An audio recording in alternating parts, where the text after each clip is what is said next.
Well, howdy everyone. I'm not gonna lie, for some reason, this game, Streamlabs did not want to screen record it. um, I tried game capture and that didn't work. What I ended up doing is, um, it is windowed, and I have just shrunk my display capture, so I can do it. I don't know why I led with that. How's everyone doing tonight? Hope you're all having a good Saturday. And I hope we're all ready to just sit down and relax with this super nice... I'm doing pretty Doki Doki. I hope we're all ready to just sit down and enjoy this nice game where I don't think anything bad's gonna happen. I mean, what could possibly happen in a game about some cute people at a literature club?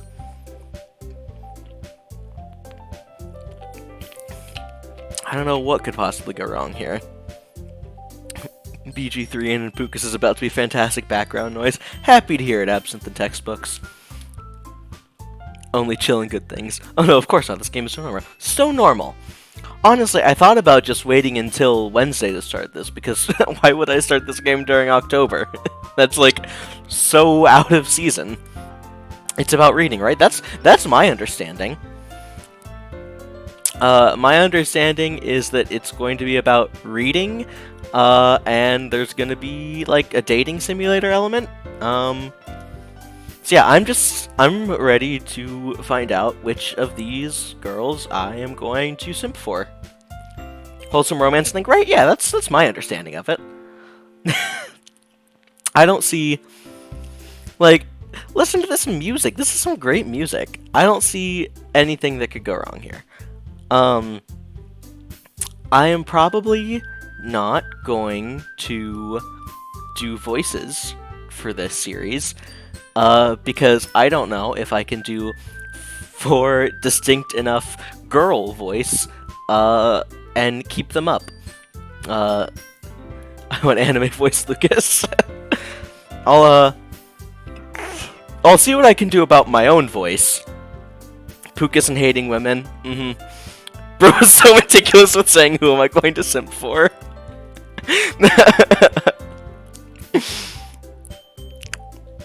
Look, it's just that higher pitched voices are difficult for me to keep up for long periods of time.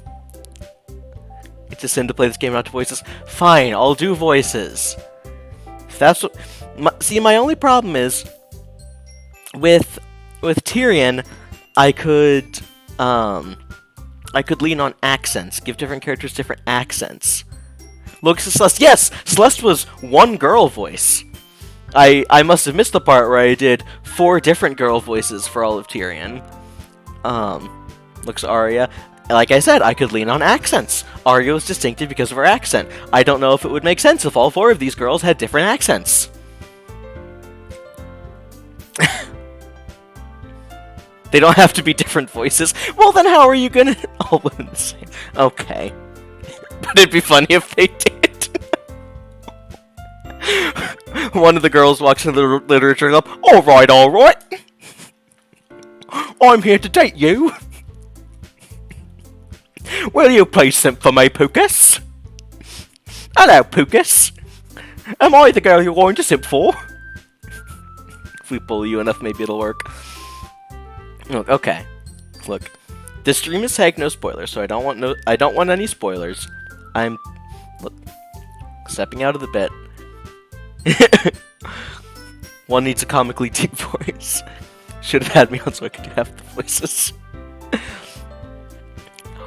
Oh, I'm sorry, you want me to say oh wow in this voice? Oh wow, Pucas, will you please simp for me? Hello, Clips channel. I'm sorry this is going to end up on there.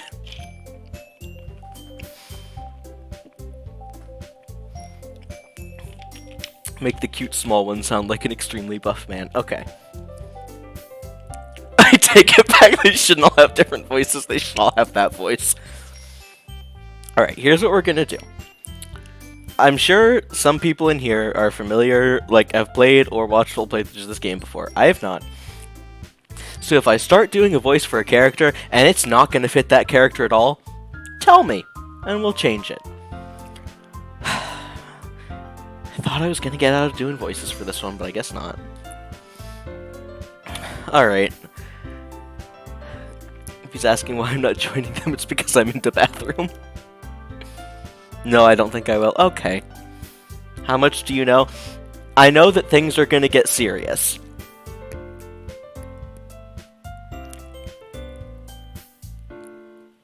I know that one of the characters is going to start doing some fucked up shit, and I know which one it is. That's all I know. And I think a couple years ago I watched someone play the first little bit. Yes, I did look at the trigger warnings. I did, in fact, look at the trigger warnings when I started the game. And, while we're here, I will read the trigger warnings out to everyone here. I'm sure everyone here is familiar. If you're...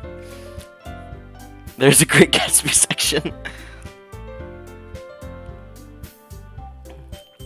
Alright, so, if there's anyone here who is not familiar with Doki Doki Literature Club, this game has content warnings for the following themes: depression, suicide, self-harm, and abuse. And these themes are not merely suggested, but portrayed as realistically as possible, and thus may disturb you as if they were real. The above list is not 100% exhausted. For those with extra concern for their mental health, our recommendation of the safest approach is to avoid playing Doki Doki Literature Club. If you are going to have a problem with this game, I am so happy that people are here to watch this. If you're going to have problems, please do not watch. We like to have fun here. Very serious here. Content warnings, please take this seriously. I know enough about this game that if this is going to be a problem for you, it's going to be a problem. So please, take care of yourselves. You know you better than I know you. Just take these to heed, and let's all have a good time here. We are a safe space before everything else. Yes, I know that we do often make jokes about the fact that that is our first tag, but we are a safe space here.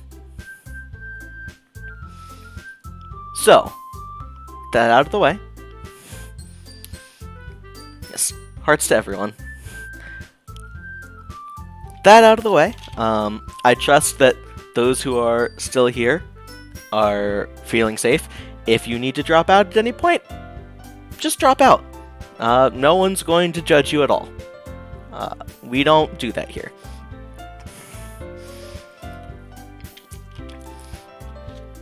And now that we have that out of the way, let's go ahead and start Doki Doki. Are we entertaining? Are we informative? No. But are we safe? Hell yeah. Precisely, Teach. Alright. Apart from that one seizure sports stream. Hey, we did put a content warning on that. We're not doing well. Accurate. I found out my special talent today was leaving to go grocery shopping as soon as it started pouring. So that was fun. Squad fam rail returns, please. No. No. Here's the thing. I will judge you, but you can just ignore me. Hey, Galactic. I'm guessing that's a joke. In this case, let's not joke about that. Just saying.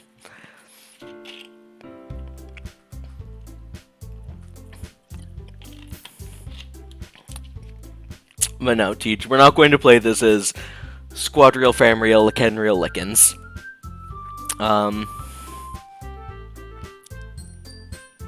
Homie hit went out during the coming out again, another part of the nursery rhyme. Bookish. Now, we're just gonna play this as Pucas.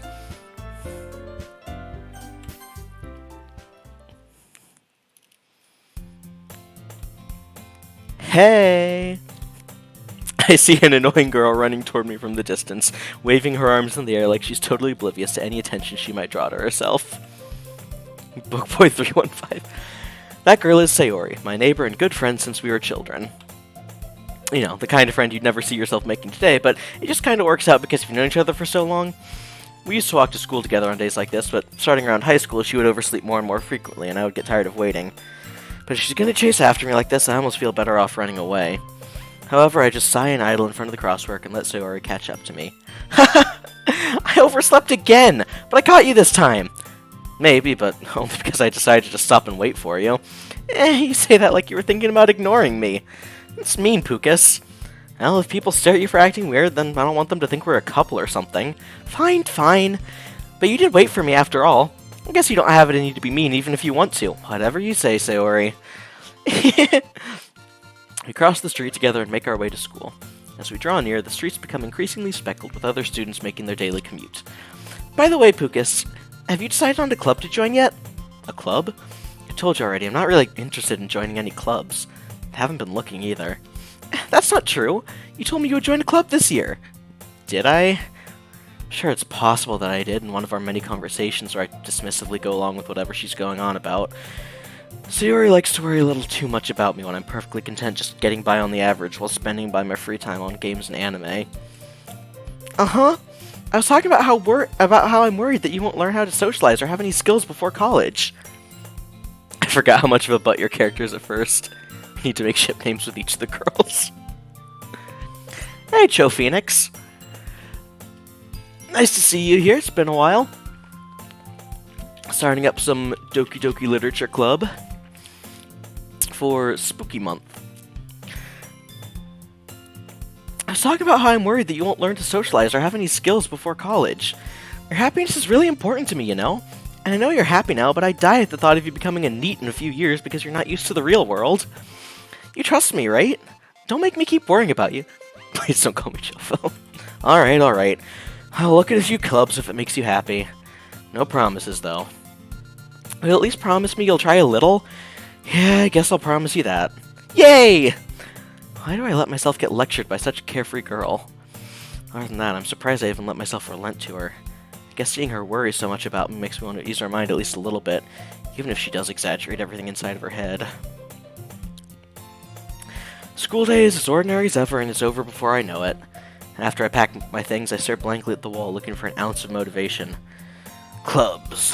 Sayori wants me to check out some clubs. Guess I have no choice but to start with the anime club. Hello? Sayori? Sayori must have come into the classroom while I was spacing out. I look around and realize I'm the only one left in the classroom. I thought I'd catch you coming out of the classroom, but I saw you just sitting here and spacing out, so I came in. Honestly, you're even worse than me sometimes. I'm impressed. You don't need to wait up for me if it's going to make you late to your own club. Well, I thought you might need some encouragement, so I thought, you know. Know what? Well, that you could come to my club. Sayori. Yeah! Yeah? There's no way I'm going to your club. Meanie?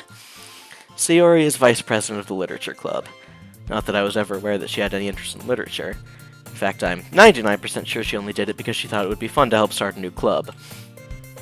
Since she was the first one to show interest after the one who proposed the club, she inherited the title of vice president. That said, my interest in literature is guaranteed to be even less. Yeah, I'm going to the anime club. Come on, please! Why do you care so much anyway? Well, I kinda told the club yesterday I would bring in a new member, and Itsuki made cupcakes and everything. Don't make promises you can't keep. Can't tell if Sayori is really that much of an airhead, or if she's so cunning as to have planned all this out. I let out a long sigh. Fine, I'll stop by for a cupcake, okay? Yeah, let's go! And thus, today marks the day I sold my soul for a cupcake. I dejectedly follow Sayori across the school and upstairs, a section of the school I rarely visit, being generally used for third-year classes and activities. Sayori, full of energy, swings open the classroom door. Everyone, the new member is here! I told you, don't call me a new member. I glance around the room. Welcome to the Literature Club. It's a pleasure meeting you. Sayori always says nice things about you. Seriously? You brought a boy? Way to kill the atmosphere. Ah, Pucas, what a nice surprise! Welcome to the club! All words escape me in this situation. This club is full of incredibly cute girls. Real. What are you looking at? If you want to say something, say it. Sorry. Natsuki. The girl with the sour attitude, whose name is apparently Natsuki, is one I don't recognize. Her small figure makes me think she's probably a first year. She's also the one who made cupcakes, according to Sayori. Okay, Frid, why are you asking if I've decided who I'm simping while calling me the ship name that has apparently been decided between me and one of the other girls? But no, I haven't decided who I'm simping yet. She's also the one who made cupcakes, according to Sayori. You can just ignore her when she gets moody. Sayori says that quietly into my ear, then turns back toward the other girls. Anyways, this is Natsuki, always full of energy. And this is Yuri, the smartest in the club. Don't say things like that. Yuri, who appears comparably more mature and timid, seems to have a hard time keeping up with people like Sayori and Natsuki. Ah, well, it's nice to meet both of you. It sounds like you already know Monika, is that right? That's right. It's great to see you again, Pucas. Monika smiles sweetly. We do know each other well. We rarely talk, but we were in the same class last year. You mean people simp for other girls than Yuri? Impossible. Monika was probably the most popular girl in class. Smart, beautiful, athletic. Basically, completely out of my league. So having her smile at me so genuinely feels a little... You too, Monika. Come sit down, Pucas. We made room for you at the table, so you can sit next to me or Monika. I'll get the cupcakes. Hey, I made them. I'll get them. Sorry, I got a little too excited. How about I make some tea as well? The girls have a few desks arranged to form a table. As Sayori mentioned, it's been widened so that there's one space next to Monika and one space next to Sayori. Natsuki and Yuri walk over to the corner of the room where Natsuki grabs a wrapped tray and Yuri opens the closet. Partial to Sayori and Yuri, Yukis does go crazy. They both chill. Still feeling awkward, I take a seat next to Sayori. Natsuki proudly marches back to the table, tray in hand. Okay, are you ready? Ta-da! Natsuki lifts the foil off the tray to reveal a dozen white, fluffy cupcakes decorated to look like little cats. The whiskers are drawn with icing, and little pieces of chocolate were used to make the ears. So cute! I had no idea. I've already forgotten the different voices. Yuka stands rise up. I had no idea you were so good at baking, Natsuki. Well, you know. Just hurry up and take one. Sayori grabs one first, then Monika. I follow. It's delicious! Sayori talks with her mouth full and has already managed to get icing on her face. I turn the cupcake around in my fingers, looking for the best angle to take a bite. Natsuki is quiet. I can't help but notice her sneaking glances in my direction. Is she waiting for me to take a bite? We're definitely going with mucus for Monika, though. I finally bite down. The icing is sweet and full of flavor. I wonder if she made it herself. This is really good. Thank you, Natsuki. Why are you thanking me? It's not like I... Haven't I heard this somewhere before? Made them for you or anything? I thought you technically did, Sayori said. Well, maybe, but not for, you, dummy. Alright. I give up on Natsuki's weird logic and dismiss the conversation. Yuri returns to the table carrying a tea set. She carefully places a teacup in front of each of us before setting down the teapot next to the cupcake tray. We have an early frontrunner. You keep a whole tea set in this classroom? Don't worry, the teachers gave us permission. After all, doesn't a hot cup of tea help you enjoy a good book? I guess. Don't let yourself get intimidated. Yuri's just trying to impress you. That's not... Insulted, Yuri looks away. I meant that, I believe you. Well, tea and reading might not be a pastime for me, but I at least enjoy tea. I'm glad. Yuri faintly smiles to herself in relief. Monika raises an eyebrow, then smiles at me. So what made you consider the literature club? I was afraid of this question. Something tells me I shouldn't tell Monika that I was practically dragged here by Sayori. Well, I haven't joined any clubs yet, and Sayori seemed really happy here, so that's okay, don't be embarrassed. We'll make sure you feel right at home, okay? As president of the Literature Club, it's my duty to make the club fun and exciting for everyone. Monika, I'm surprised. How come you decided to start your own club? You could probably be a board member for any of the major clubs. Weren't you a leader of the debate club last year? Well, to be honest, I can't stand all the politics around the major clubs. It feels like nothing but arguing about the budget and publicity and how to prepare for events. I'd much rather take something I personally enjoy and make something special out of it. My favorite hobby is clicking the free filter on teachersbayteachers.com. I don't know what that is. And if it encourages others to get into literature, then I'm fulfilling that dream. Monika's a really great leader. Those two have the same voice. I'm so sorry. Yuri also nods in agreement. I'm surprised there aren't more people in the club yet. It must be hard to start a new club. You could put it that way. I feel like Sayukas might be the betting frontrunner, but Yuri has purple hair, so... Not many people are interested in putting out all the effort to start something brand new, especially when it's something that doesn't grab your attention like literature. You have to work hard to convince people that you're both fun and worthwhile, but it makes school events like the festival that much more important. I'm confident we can all really grow this club before we graduate. Right, everyone? Yeah! We'll do our best. You know it! Everyone enthusiastically agrees. Such different girls, all interested in the same goal. Monica must have worked really hard just to find these three. Maybe that's why they were all so delighted by the idea of a new member joining. Though I still don't really know if I can keep up with their level of enthusiasm about literature. She's just not like other girls. So, Pucas, what kinds of things do you like to read? Well, considering how little I've read these past few years, I don't really have a good way of answering that. Manga, I muttered quietly to self, half joking. Natsuki's head suddenly perks up. Looks like she wants to say something, but she keeps quiet. Not much of a reader, I guess. Well, that can change. What am I saying? Spoke without thinking after seeing Yuri's sad smile. My favorite hobby is following the stream and joining the Discord. Anyway, what about you, Yuri? Well, let's see. Yuri traces the rim of her teacup with her finger. My favorites are usually novels that build deep and complex fantasy worlds. The level of creativity and craftsmanship behind them is amazing to me. And telling a good story in such a foreign world is equally impressive. Yuri goes on, clearly passionate about her reading. She seems so reserved and timid since the moment I walked in, but it's obvious by the way her eyes light up that she finds her comfort in the world of books, not people. But, you know, I like a lot of things. Stories with deep psychological elements usually emerge me as well. Isn't it amazing how a writer can so deliberately take advantage of your own lack of imagination to completely throw you for a loop? Anyway, I've been reading a lot of horror lately. Oh, I read a horror book once. I desperately grabbed something I can relate to at the minimal level. At this rate, Yuri might as well be having a conversation with a rock. Really, I wouldn't have expected that, Yuri. For someone as gentle as you, I guess you could say that.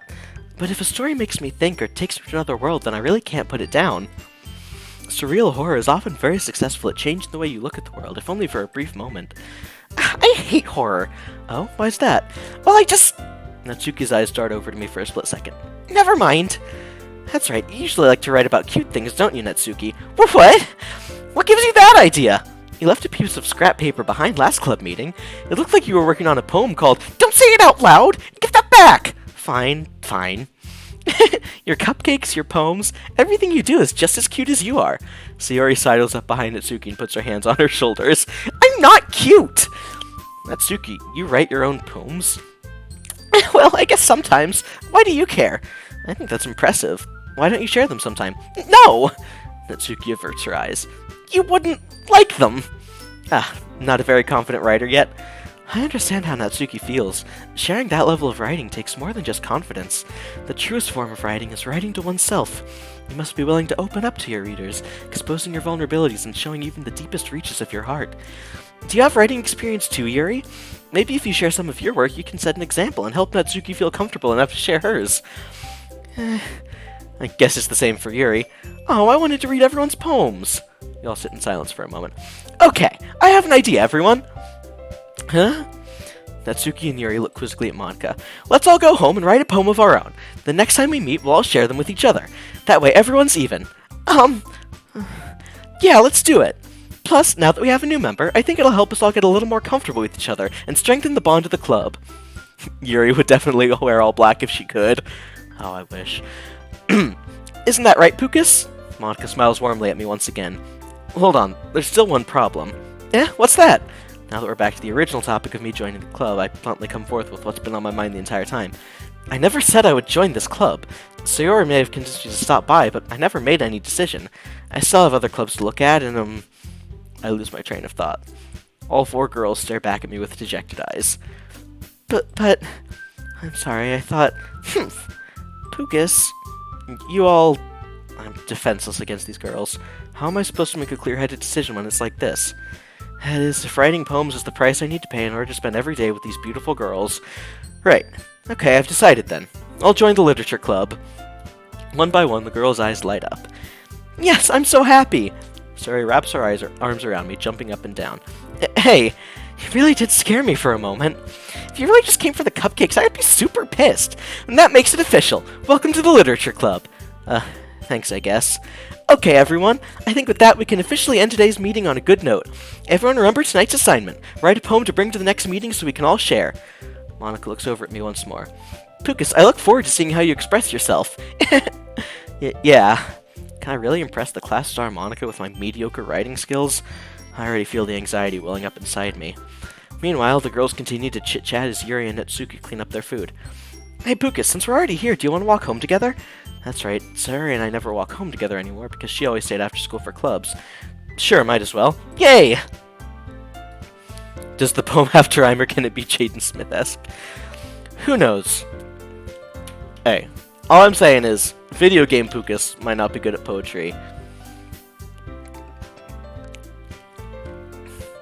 Completely unrelated to the game, but Matthew Cherry died? Oh! Huh. Like, recently, or...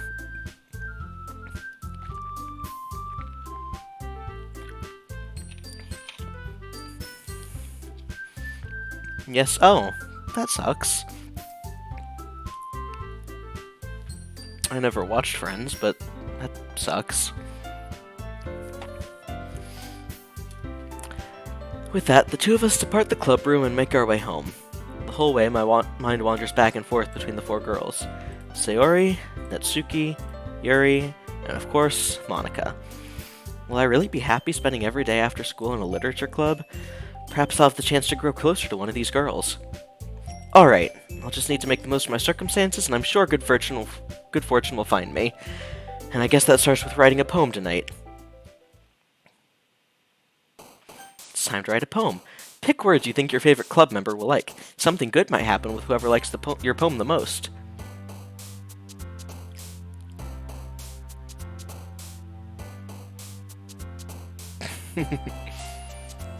Wait, Limo, he writes a poem. Yes, I have to write a poem now. What the hell is this? I love this.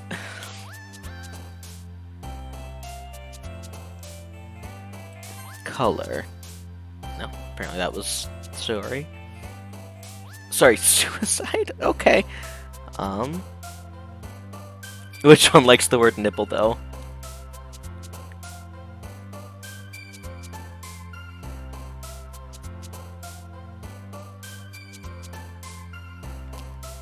Picking words. I love this game's everything. Color. Dream.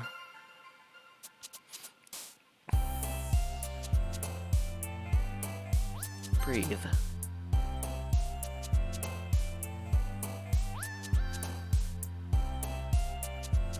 Adventure. Starscape.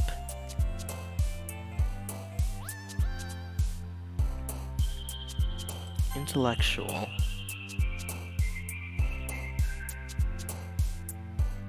Pure. Doki Doki! This is just like Semantle, but anime. Heartbeat. Dark. As long as you pick Yuri once, we could.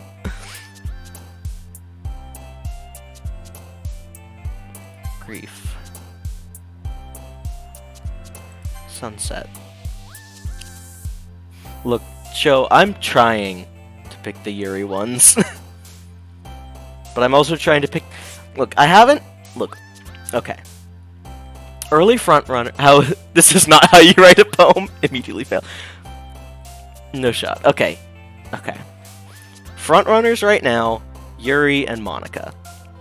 But my goal with this poem is I'm going to both try to lean towards Yuri, but also... Mucus or Mucus. But also... go with what I'm thinking, because those are the front runners, but you know, I've barely met them yet, so I want to try to flesh out who each of them are. So if I choose ones that if I choose words that speak to me, that's going to help find the girl who speaks to me. Empty. Philosophy. Yeah, no need to rush, Pucas. Music. Entropy. Incongruent. You can't pick Monica. Oh, well. Yuri it is then. For now. As of now. Take your time, find your digital love. Look, my digital love, we're gonna wait and see if any of these girls can outweigh my still existent digital love for Naomi from Arcade Spirits, which will be the next visual novel I play. No spoilers. Yes, no spoilers in chat. Please. I understand your struggle.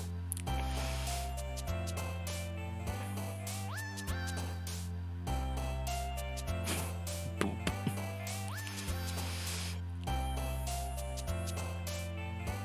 Crimson. Inferno. Embrace. Passion. Hi again, Pucas. Glad to see you didn't run away on us. I like how they're jumping on the follower gold bar, yeah. Look, if we can get Naomi, or Natsuki, Sayori, and Yuri to follow stream, then we'll be 10 followers away from the Catboy stream. Which I suppose we haven't, like, officially announced yet, but I think everyone knows when we hit 50 followers, there will be a Catboy stream.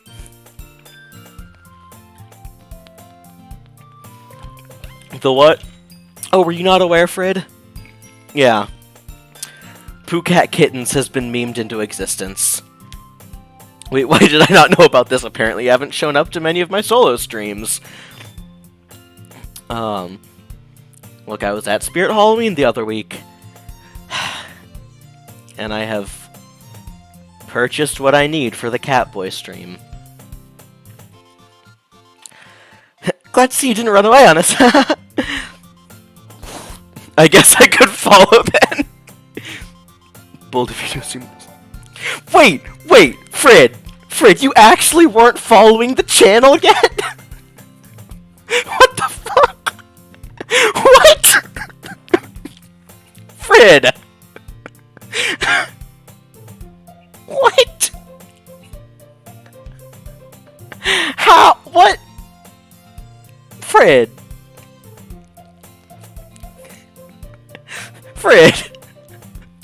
We started this channel last July. You've been a mod on this channel since last July. How would you not followed?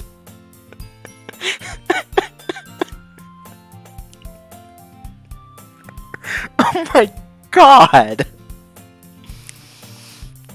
You know, I joke about how I'm the one who does everything for this channel, but... Oh... Say hi to the clip channel, Fred, because you're making it there.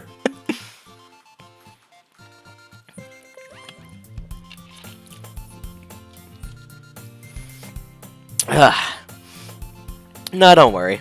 This might be a little strange for me, but I at least keep my word. Well, I'm back at the literature club. I was last to come in, so everyone else is already hanging out. Oh, oops. Thanks for keeping your promise, Pucas. I hope this isn't too overwhelming of a commitment for you. Making you dive headfirst into literature when you're not accustomed to it. Oh, come on, like he deserves any slack. Sayori told me you didn't even want to join any clubs this year, and last year too. I don't know if you plan to just come here and hang out or what, but if you don't take it seriously, then you won't see the end of it. Natsuki, you certainly have a big mouth for someone who keeps her manga collection in the club room. Natsuki finds herself stuck between saying Monica and manga. Manga is literature! Swiftly defeated, Natsuki plops back into her seat. Don't worry, guys. Pucas always gives it his best as long as he's having fun. He helps me with busy work without me even asking, like cooking, cleaning my room. How dependable. Sayori, that's because your room is so messy it's distracting. You almost set your house on fire once. Is that so? You two are really good friends, aren't you? I might be a little jealous. How come? You and Pucas can become good friends too. Sayori.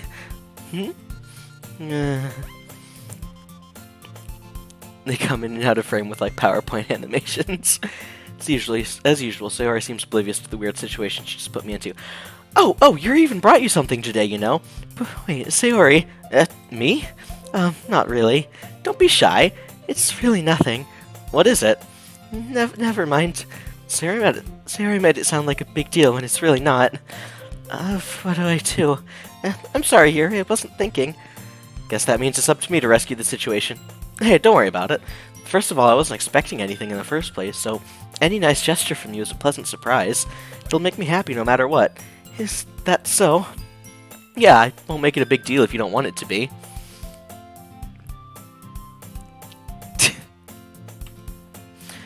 Alright, well, here. Yuri reaches into her bag and pulls out a book. I didn't want you to feel left out, so I picked out a book that I thought you might enjoy. It's a short read, so it should keep your attention even if you don't usually read. We could, discuss it, if you wanted. This is... How is this girl accidentally being so cute? She even picked out a book she thinks I'll like despite me not reading much. Yuri, thank you! I'll definitely read this. I enthusiastically take the book. Phew. Well, you can read it at your own pace. I look forward to hearing what you think. Now that everyone's settled in, I expected Monica to kick off some scheduled activities for the club, but that doesn't seem to be the case. So Yuri and Monica are having a cheery conversation in the corner. Yuri's face is already buried in a book. Can't help but notice her intense expression like she was waiting for this chance. Meanwhile, Natsuki is rummaging around in the closet. Wait, like you gave up one word and accepted defeat. I'm dying. I'm really curious to talk to Yuri a little bit more. Damn right I am. But at the same time, I would feel bad for distracting her from reading. God, this is so me-coded. I catch a glimpse of the cover of her book. It looks like the same book that she lent to me. More than that, she seems to be on the first few pages. Crap.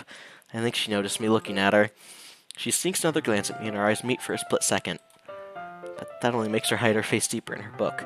Sorry, I was just spacing out. I mutter this, sensing I made her uncomfortable. Oh, it's fine. I'm just barely functioning. My brain was like, yep, that's it. If I was focused, then I probably wouldn't have noticed it in the first place. But I'm just rereading a bit of this, so... That's the book you gave me, right? I wanted to reread some of it. Not for any particular reason. Just curious, how come you have two copies of the same book? Well, when I stopped at the bookstore yesterday, that's not what I meant. I mean, I just happened to buy two of them. I see. Something fairly obvious here that Yuri isn't telling me, but I decided to let it go. I'll definitely start reading it soon. Glad to hear. Once it starts to pick up, you might have a hard time putting it down. It's a very engaging and relatable story. Is that so? What's it about, anyway? Well, Yuri closes the book and scans her eyes over the back. The book is titled Portrait of Markov. There's an ominous-looking eye symbol on the front cover. Alright, I just wanted to make sure I don't accidentally give everything away. Basically, it's about this girl in high school who moves in with her long-lost younger sister. But as soon as she does so, her life gets really strange. She gets targeted by these people who escaped from a human experiment prison, and while her life is in danger, she needs to desperately choose who to trust. No matter what she does, she ends up destroying most of her relationship, and her life starts to fall apart. It's kind of dark, isn't it? Yuri made it sound like it was going to be a nice story, so that dark turn came from nowhere. Monica just like me, for real. Yuri gently giggles all of a sudden. Are you not a fan of that sort of thing, Pucas? No, it's not that. I mean, I can definitely enjoy these kind of stories, so don't worry. I hope so. Yeah, I totally forgot that Yuri is into those things. She's so shy and reclusive on the outside, but her mind seems to be completely different. It's just that those kind of stories, they challenge you to look at life from a strange new perspective. When horrible things happen, not just because someone wants to be evil, but because they have their own goals or their own philosophy that they believe in. And suddenly, when you thought you relate to the protagonist, they're made out to be the naive one for letting their one-sided morals interfere with the villain's plans. I'm rambling, aren't I? Not again. I'm sorry. Hey, don't apologize. I haven't lost interest or anything. Well, I guess it's alright then, but I feel like I should let you know that I have this problem. When I let things like books and writing fill my thoughts, I kind of forget to pay attention to other people. So I'm sorry if I end up saying something strange. And please stop me if I start talking too much. I really don't think you need to worry. That just means you're passionate about reading. Nah, Velvet Maddie's Natsuki. Least I can do is listen. It's a literature club, after all. That's true. In fact, might as well get started reading it, right? You don't have to. What are you saying? Just a moment ago, you said you were looking forward to it. Let me just get the book. Quickly retrieve the book I had put into my bag. Alright, it's fine if I sit here, right? I slip into the seat next to Yuri's. Yeah. Are you sure? You seem a little apprehensive. I'm sorry. It's not that I don't want you to. It's just something I'm not very used to. That is, reading in company with someone. I see. Well, just tell me if I end up distracting you or anything. Alright. I open the book and start the prologue. I soon understand what Yuri means about reading in company. It's as if I can feel her presence over my shoulder as I read. It's not a particularly bad thing. Maybe a little distracting, but the feeling is somewhat comforting. Yuri is in the corner of my eye. I realize that she's not actually looking at her own book. I glance over. Looks like she's reading from my book and said, "So sorry, I was just... Yuri, you really apologize a lot, don't you?" I do? Excuse me. I don't really mean to. Sorry. I mean... Here, this should work, right? I slide my desk up until it's up against Yuri's, then hold my book more between the two of them. I suppose so. Yuri timidly closes her own copy. Once we lean in a little bit, our shoulders are almost touching. Feels like my left arm is in the way, so instead I use my right hand to hold the book open. I guess that makes it kind of difficult to turn the page. Here. Yuri takes her left arm and holds the left side of the book between her thumb and forefinger. I do the same with my right arm on the right side of the book. That way I turn a page and Yuri slides under her thumb after it flips to her side. But in holding it like this, we're huddled together even closer than before. It's actually kind of distracting me. Just if I can feel the warmth of Yuri's face and she's in the corner of my vision. Are you ready? Just turn the page? Sorry. I think I got a bit distracted for a second. I glance over at Yuri's face again and our eyes meet. I don't know how I'll be able to keep up with her. That's okay. You're not as used to reading, right? I don't mind being patient if it takes you a bit longer. It's probably the least I can do, since you've been so patient with me. Yeah, thanks. We continue reading. Yuri no longer asks me if I'm ready to turn the page. Instead, I just assume that she finishes the page before me, so I turn it by my own volition. We continue the first chapter in silence. Even so, turning each page almost feels like an intimate exchange. My thumb gently letting go of the page, letting it flutter over to her side as she catches it under her own thumb. Hey, Yuri. This might be a silly thought, but the main character kind of reminds me of you a little bit. You think so? How does she? Well, I guess she's more blunt in a lot of ways, but she also second-guesses all of the things she says and does, like she's afraid she'll do something wrong. It's not like I can see into your head or anything, but they're kind of reminiscent of some of your mannerisms. I see. Yuri remains silent for a moment. But Pucas, that's probably a terrible thing to have in common with her. That's so embarrassing that you think that. Wait, I didn't mean it in a bad way or anything. Sorry, I didn't know you were self-conscious about that sort of thing. I guess I more meant that it's kind of cute. What are you saying all of a sudden? Okay, everyone. I think it's about time we share today's poems with each other. We might not have enough time if we wait for too long. Yuri exhaled, spared from finishing her thought. Is that alright, Yuri? You look kinda down. I'm sorry if you haven't been looking forward to this. It's fine. Yuri releases her hand from the book, causing it to close on top of my thumb. Alright, I guess I'll do some more reading tonight. Or would you prefer I only read it with you? I guess I don't have too much of a preference either way. In that case, I'll read a little more tonight. It'll be fun to read with you after it picks up a bit, you know? That's good reasoning. In that case, feel free to finish the first 2 chapters in your own time. Alright. I stand up. I make a mental note of where I left off in the book, then slip it back into my bag. By the way, did you remember to write a poem last night? Yeah. My relaxation ends. Can't believe I agreed to do something so embarrassing. Couldn't really find much inspiration, since I've never really done this before. Well, now that everyone's ready, why don't you find someone to share with? I can't wait! So Yuri and Monica enthusiastically pull out their poems. Like it's Stanfield reads. Sayori's is on a wrinkled sheet of loose leaf torn from a spiral notebook. On the other hand, Monica wrote hers in a composition notebook. I can already see Monica's pristine handwriting from where I sit. Natsuki and Yuri reluctantly comply as well, reaching into their bags. I do the same myself. Who should I show my poem to first? Yuri seems the most experienced, so I should start with her. I can trust her opinion to be fair. As Yuri reads the poem, I notice her eyes lighten. Exceptional. What was that? Huh? Did I say that out loud? Yuri first covers her mouth, but then ends up covering her whole face. He's gonna hate me. You really didn't do anything wrong, Yuri. I guess you're right. What am I getting so nervous for? Yuri takes a breath. So, what kind of writing experience do you have? Your use of imagery and metaphors indicates you've written a lot of poetry before. Really? Oh, that's a huge compliment coming from you. It's actually my first time, really. Huh? Yuri stares at me blankly, then looks at my poem again. Oh, I know that. I just meant, Yuri trails off, unable to find an excuse. She traces her finger along the words in the poem as if breaking it down more thoroughly. Yeah, okay. This is the reason I was able to tell. It's just that there are specific writing habits that are usually typical of new writers, and having been through that myself, I kinda learned to pick up on them. I think the most noticeable thing I recognize in new writers is that they try to make their style very deliberate. Natsuki's just a little guy who blanks a lot and likes to provide for the squad. You're a super cool dolphin because you're a super cool learner. In other words, they tend to pick a writing style separate from the topic matter and they fit the two together. The end result is that both the style and the expressiveness are weakened. Once Yuri finds her train of thought, it's as if her demeanor totally changes. Her stamina is completely gone, she sounds like an expert. Of course, that's not something you can be blamed for. There are so many different skills and techniques that go into writing even a simple poem. Not just finding them and building them, but getting them to work together is probably the most challenging part. It might take you some time, but it all comes with practice and learning by example and trying new things. I also hope that everyone else in the club gives you valuable feedback. Natsuki can be a little biased, though. Biased? How?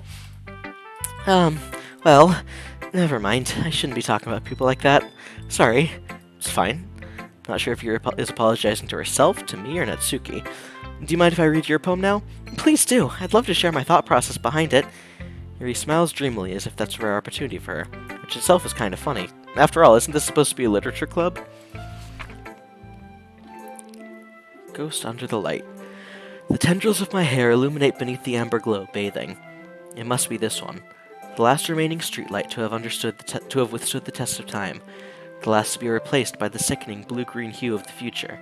I bathe. Calm. Breathe. I think that's a comma. I bathe. Calm, breathing air of the present but living in the past. The light flickers. I flicker back. Huh. Interesting. The tendrils of my hair illuminate beneath the amber glow. Bathing. It must be this one. The last remaining streetlight to have withstood the test of time. The last yet to be replaced by the sickening blue-green hue of the future. I bathe.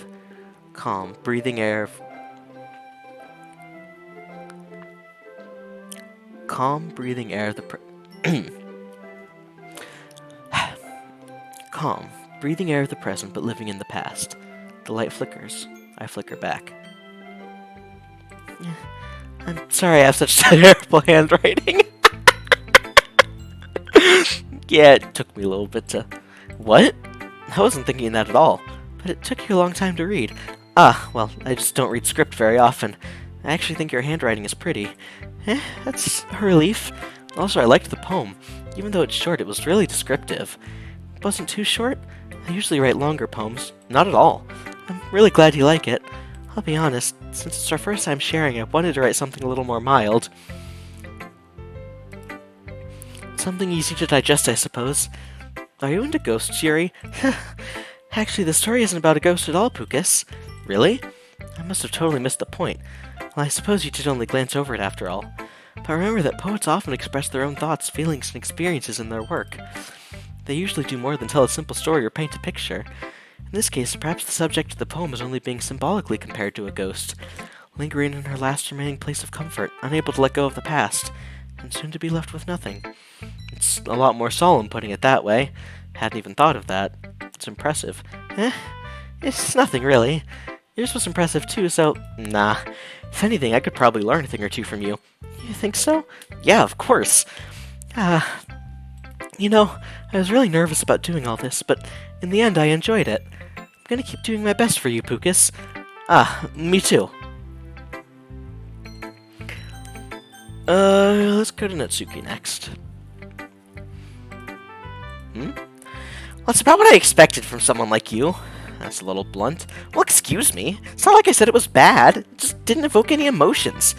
So basically, it's not cute enough for your tastes? Do you want to get smacked? I'll pass. Well, anyways, I guess I need to show you mine. Not that you'll like it. Eagles can fly. Monkeys can climb. Crickets can leap. Horses can race. Owls can seek. Cheetahs can run. Eagles can fly. People can try. But that's about it. Oh, she is me. Best poem.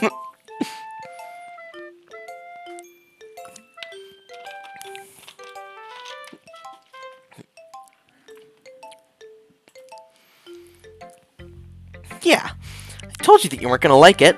I like it. What? Just be honest. I am. Why are you so convinced that I wouldn't like it?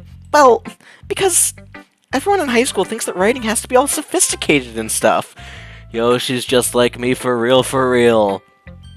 A paragraph is 3 to 5 sentences, and an essay is 3 to 5 paragraphs. So people don't even take my writing seriously. But isn't the point of poems for people to express themselves? Your writing style wouldn't make your message any less valid. Yes, exactly! I like it when it's easy to read but it hits you hard. Like in this poem. Seeing everyone around you do great things can be really disheartening, so I decided to write about it. Yeah, I understand. Ah. Inferiority complex. Fair. Okay, but no way 9 cents is an essay, though. Sorry, did I say 3? Sorry. An essay is... For Pucas is yes. Fred, you weren't here when I said I would rather play through all of Daggerfall than write a 4-page essay. Sorry.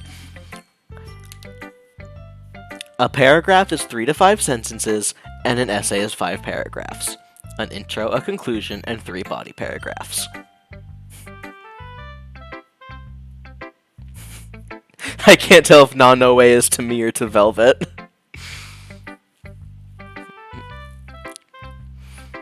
Yeah, I understand. But the other nice thing about simple writing is that it just puts more weight on the wordplay. Like, I set up for a rhyme at the end, but then made it fall flat on purpose. It helps bring out the feeling in the last line. So you did. I guess more went into it than I realized. That's what it means to be a pro. I'm glad you learned something. Didn't expect that from the youngest one here, did you? Yeah, guess not. Decided to humor her with that last comment. Essay is whatever I can write in 30 minutes. True! An essay is whatever I can write the night before the due date that I got a 5 on AP Lit for writing about America's Got Talent. I didn't even take AP Lit because I knew I was going to have to write if I did. An essay is whatever I can do that fits the word length, or that fits the minimum length. Essay is the source thing I wrote about D&D characters. Minimum length, the night before the due date, no edits. Or edit for when you get your peer review back, you change spelling and grammar mistakes. You're breaking my heart, Pucas. Sorry. And any comments on the actual writing, you go, I know my writing better than you do. So, you know. Yeah, also, absent in textbooks, I had insert unnamed professor for the writing class. Pucas is anti-English major coded. Pucas could write a killer essay, but he didn't try. Look, all I'm saying, how are we both Natsuki, but the antithesis of each other?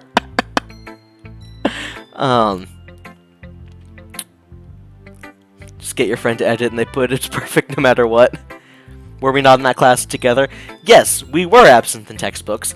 I was trying not to say that on the internet, but fine.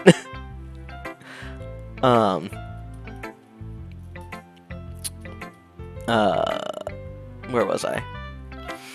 All I'm saying is if I can write an essay the night before and get an A on it, why should I put any more effort into my writing? I didn't think that would dox. Probably not, but I err on the side of safety.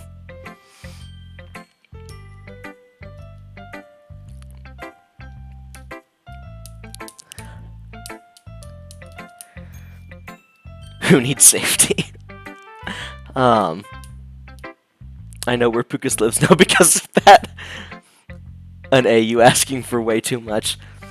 Look, no, I agree that I wouldn't care if I didn't get an A on a paper, but if I can write a paper the night before it's due, look at peer edits and say, nah, I don't care enough to do that, and still get an A, I would argue I don't need to work on my writing anymore.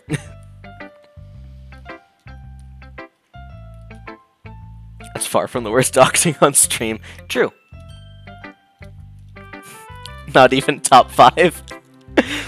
Me suddenly realizing that this is a very advantageous camera because I am wearing a shirt. that says the name of the college we went to on it.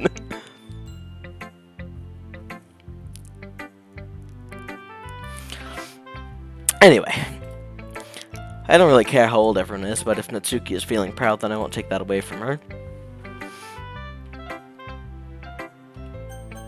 Monica. Oh, I wear the shirts all the time on stream. Hi, Pucas. Having a good time so far? Yeah.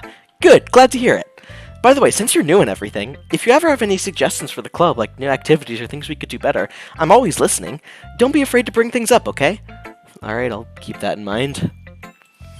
Of course I'll be afraid to bring things up. I'm much better off just going with the flow until I'm more settled in. Yo, the me character is so me-coded in this game. Anyway, want to share your poem with me? It's kind of embarrassing, but I guess I have to. Don't worry, Pucas. We're all a little embarrassed today, you know? But it's that sort of barrier that we'll all learn to get past soon. Yeah, that's true. I hand Monica my poem. Great job, Pucas. I was going ooh in my head while reading it. It's really metaphorical. I'm not sure why, but I didn't expect you to go for something so deep. I guess I underestimated you. It's easiest for me to keep everyone's expectations low.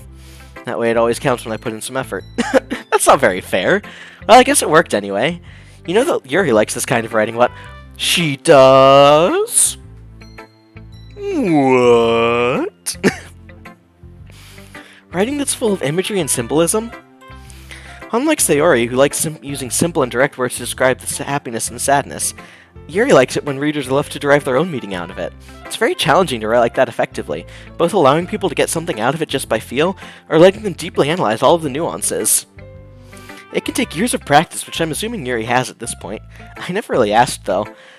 I'm sure I'm nowhere near her level yet. Don't worry so much about that. You do your own thing. Just keep exploring and learn by trying new things. I'm sure I'll end up trying a lot of different things, too. Could take a while before I feel comfortable doing this. That's okay. I'd love to see you try new things. It's the best way to find the kind of style that suits you. Everyone else might be a little biased toward their own kinds of styles, but I'll always help you find what suits you the most. So don't force yourself to write the way everyone else wants you to write. I'm the one who wishes he did a liberal arts major instead of what he did. Nope, not me.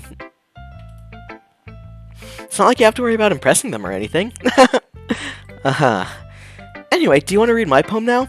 Don't worry, I'm not very good. You sound pretty confident for someone who claims to not be very good. Well, that's because I have to sound confident.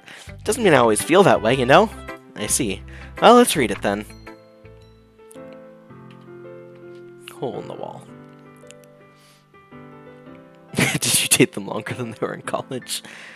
Couldn't have been me. See the direction the spackle protrudes. A noisy neighbor? An angry boyfriend? I'll never know. I wasn't home. I peer inside for a clue. No, I can't see. I reel, blind, like a film left out in the sun. But it's too late. My retina's already scorched with a permanent copy of the meaningless image. It's just a little hole. It wasn't too bright. It was too deep, stretching forever into everything. A hole of infinite choices. I realize now that I wasn't looking in. I was looking out. And he, on the other side, was looking in.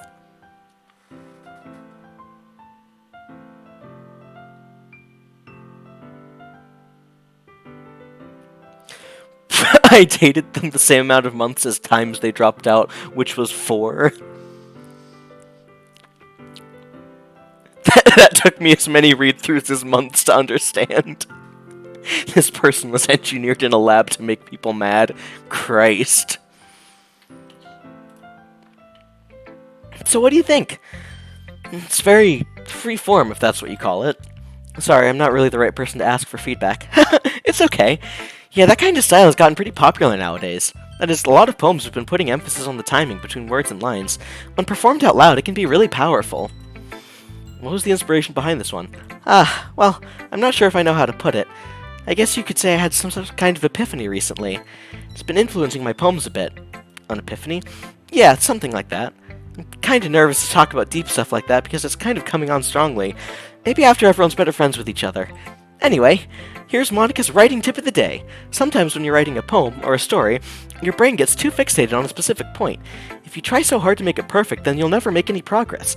Just force yourself to get something down on the paper and tidy it up later. Another way to think about it is this. If you keep your pen in the same spot for too long, you'll just get a big dark puddle of ink. I started college because I wanted to, but quickly learned no way I'm going to be able to pay for it. And if you drop out in the first week, you have to pay for anything, so I did that. That's fair. That's actually, yeah. College loan unfreeze hit me hard last month. Oof. That's rough, Fred. So just move your hand and go with the flow. That's my advice for today. Thanks for listening. That's good advice. Alright, Sayori's up next. This is a good poem, Pucas. Are you sure it's your first time? Of course, it's not that good. Am I the kind of guy who would be writing poems in his spare time? I guess you're right, but that's why it impressed me. Well, to be honest, I was afraid that you wouldn't do it seriously, or that you wouldn't write one at all. I'm really happy just that you wrote one. It just reminds me of how you're really a part of the club now. They dropped out mid-semester, and every time Mommy and Daddy footed the bill, ugh. Not to mention the fact that I'm standing in front of you in the club room. Or, well, of course, not really into it yet, but that doesn't mean I'll break my promise. See? It's like I said before, Pucas. Deep down, you're not selfish at all, you know? Trying new things like this for other people, that's something that only really good people do. Thanks, Sayori. I'm not sure if Sayori sees the full picture of my motive here. Then again, I can't deny that she's part of the reason I joined, knowing how much this means to her and all. Yeah, I'm gonna make sure you have lots of fun here too, okay? That'll be my way of thanking you. Alright, I'm gonna hold you to that then. Yay! Now you'll read my poem too, right? Don't worry, I'm really bad at this. We'll see about that. Dear Sunshine, the way you glow through my blinds in the morning, it makes me feel like you missed me. Kissing my forehead to help me out of bed, making me rub the sleepy from my eyes. Are you asking me to come out and play? Are you trusting me to wish away a rainy day? I look above, the sky is blue. It's a secret, but I trust you too. If it wasn't for you, I could sleep forever. But I'm not mad. I want breakfast. Okay, but have you read any literature in this damn club? What do you think we're doing right now, Fred?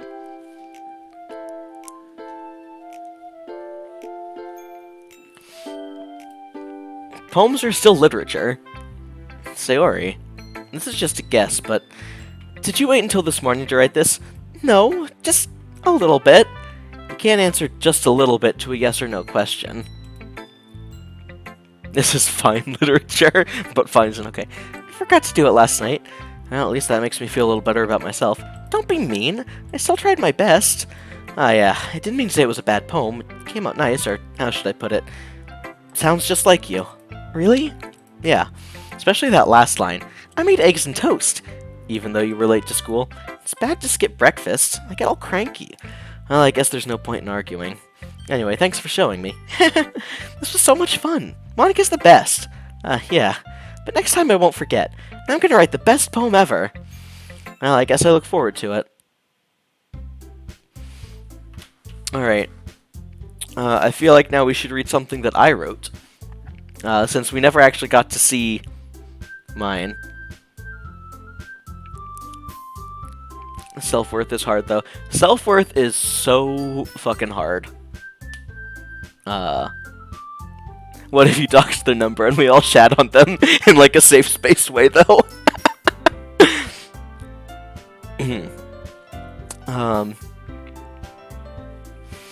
Since we never got to read, in-universe Pucas' poem, let's read something that real-life Pucas once wrote.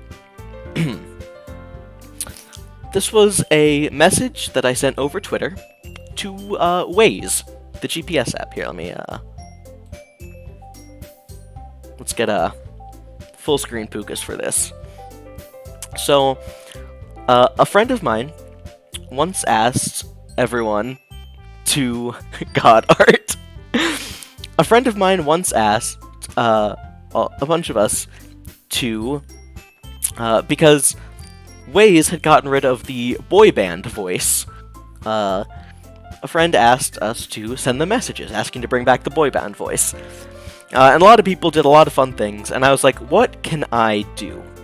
What is my niche here?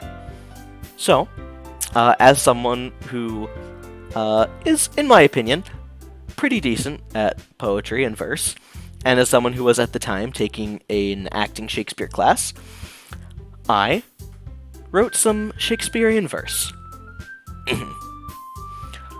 Hello, Waze. Perchance you wonder at this message, Waze, but I shall now explain myself to you. As I doth navigate the world of man, I find it lacking such a certain flair.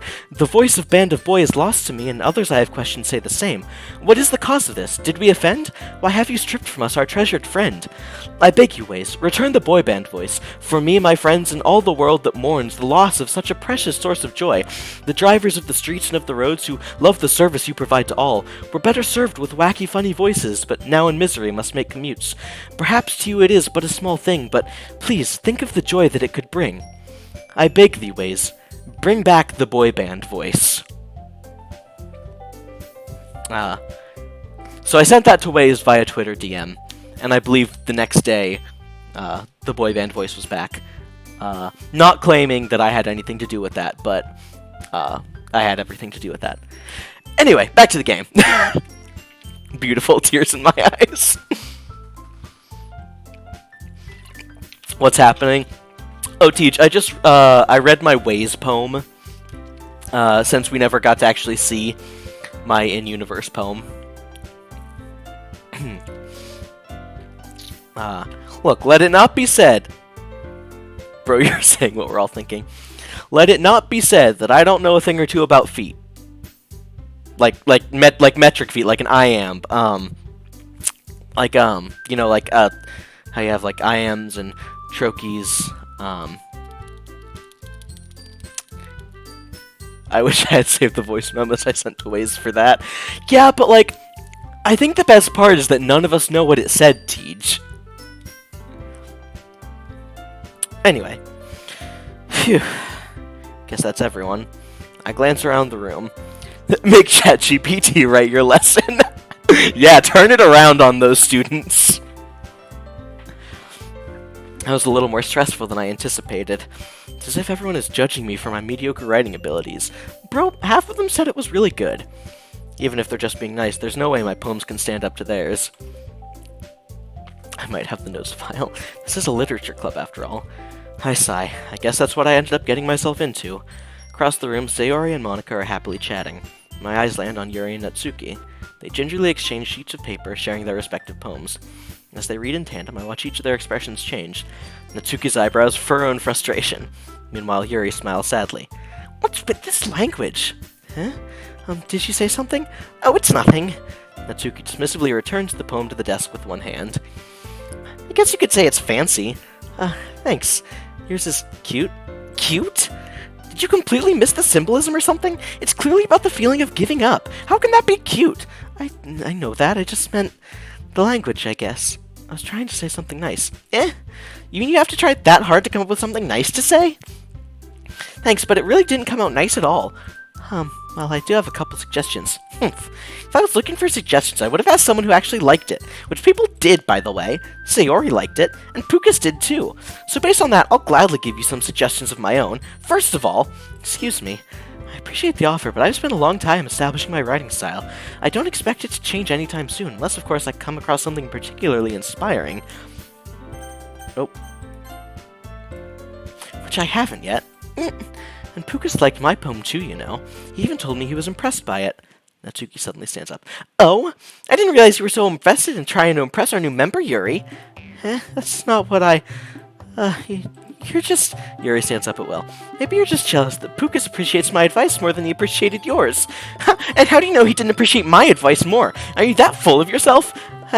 No. If I was full of myself, I would deliberately go out of my way to make everything I do overly cutesy. Yeah, is everyone okay? Well, you know what? I wasn't the one whose boobs magically grew a size bigger as soon as Pucas started growing. What the fuck? Natsuki, that's a little... This doesn't involve you. I don't like fighting, guys. Suddenly both girls turned toward me as if they just noticed I was standing here. Pucas, she's just trying to make me look bad.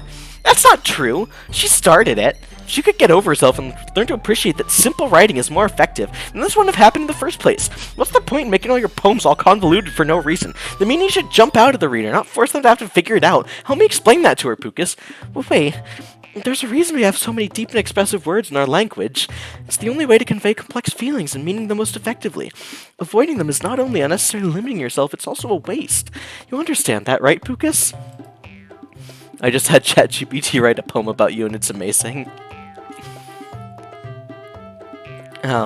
Well? How did I get dragged into this in the first place? It's not like I know anything about writing, but whoever I agree with will probably think more highly of me. So of course that's gonna be... Oh god. I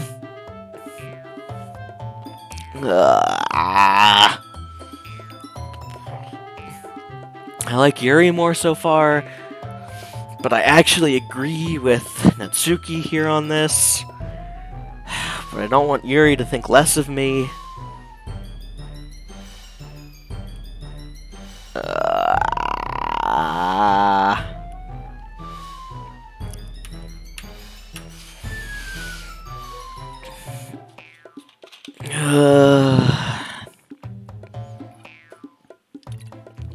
But it's not going to reflect well on me if I have Sayori come in to save me.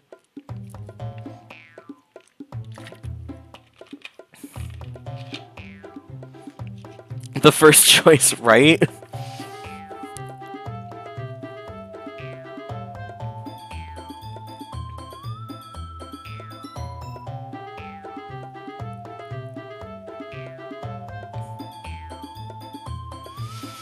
Just pick Yuri.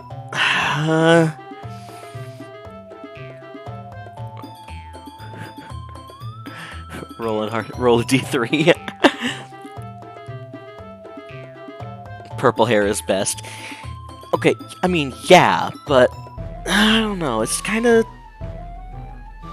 I kind of agree with Natsuki on this one, is the thing. Purple hair is very banger.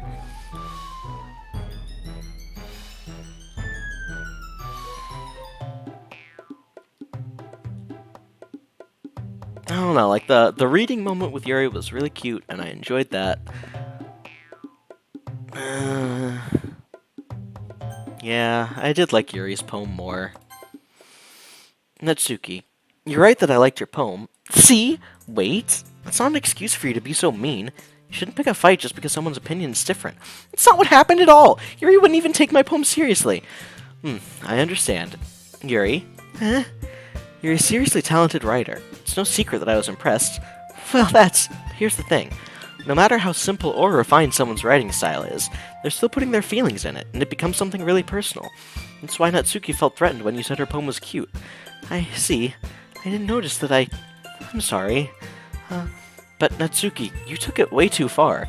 Yuri means well, and if you just told her how you felt, then this wouldn't have happened in the first place. Are you kidding? That's exactly what I did. It was her that... Natsuki, I think that's enough. You both said some things that you didn't mean. Yuri apologized. Don't you think you should too? Natsuki clenches her fists. In the end, nobody has taken her side. She's trapped at this point, being defiant only because she can't handle the pressure. I end up feeling bad for her. Sometimes when I'm hurt, it helps to take a walk and clear my head. Sayori, she doesn't need to... You know what? I'm gonna go do that. It'll spare me from having to look at all your faces right now. Without warning, Natsuki snatches her own poem up from the desk and storms out. On her way out, she crumples up the poem with her hands and throws it in the trash. Natsuki, she really didn't need to do that. Look across the room. Yuri has her chin buried in her hands while she stares down at her desk. Gingerly approach her and sit in an adjacent chair. Everything alright? I'm so embarrassed. I can't believe I acted like that. You probably hate me now. No, Yuri. How could anyone have not gotten frustrated after being treated like that? You handled it as well as anyone could. I don't think any less of you. Well, alright, I believe you. Thanks, Pucas. You're too kind. I'm thankful to have you as a part of this club now. It's nothing. One more thing. That one thing that Natsuki said about, I would never do anything so shameful. So, what thing did Natsuki say? Never mind that. I'm gonna go make some tea. Good idea. Make enough for more than one person, okay? Yeah. Okay, everyone. Just about time for us to leave. How'd you all feel about sharing poems? It was a lot of fun. Well, I'd say it was worth it. It was alright. Well, mostly. Pucas, how about you? Yeah, I'd say the same. It was a neat thing to talk about with everyone. Awesome! In that case, we'll do the same thing tomorrow. And maybe you learn something from your friends, too. So your poems will turn out even better. I think to myself, I did learn a little more about the kinds of poems everyone likes. With any luck, that means I can at least do a better job impressing those I want to impress. I nod to myself with a new determination. Pucas, ready to walk home? Sure, let's go. Sayori beams at me. It truly has been a while since Sayori and I have spent this much time together. Can't really say I'm not enjoying it either. Sayori, about what happened earlier. What do you mean? You know, between Yuri and Natsuki. Does that kind of thing happen often? No, that's really the first time I've seen them fight like that. I promise, they're both wonderful people. You don't hate them, do you? No, I don't hate them. I just wanted your opinion, that's all. I can see why they'd make good friends with you. Phew. You know, Pucas, it's nice that I get to spend time with you in the club, but I think seeing you get along with everyone... It's nice that I get to spend time with you in the club, but I think seeing you get along with everyone... It's nice that I get to spend time with you in the club, but I think seeing you get along with everyone...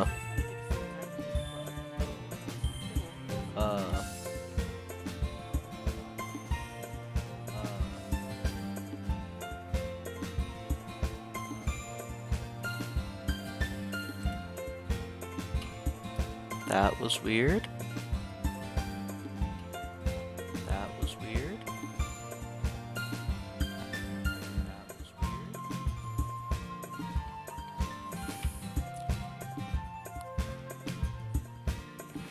No, it didn't. Because I can still hear myself talking. No, it didn't. Because I can still hear myself talking. No, it didn't. Because I can... That was the problem.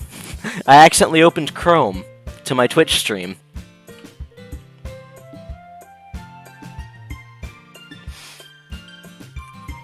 Can we get Owen Wilson on stream?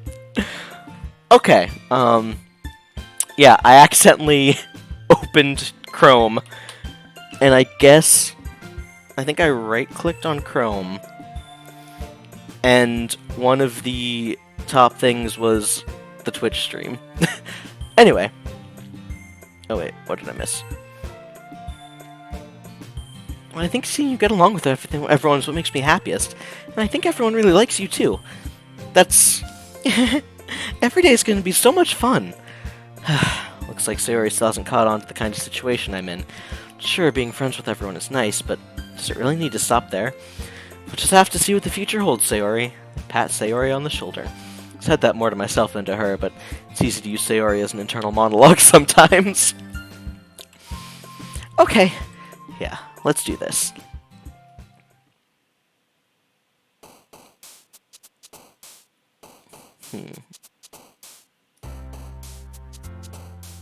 Entropy. Ocean.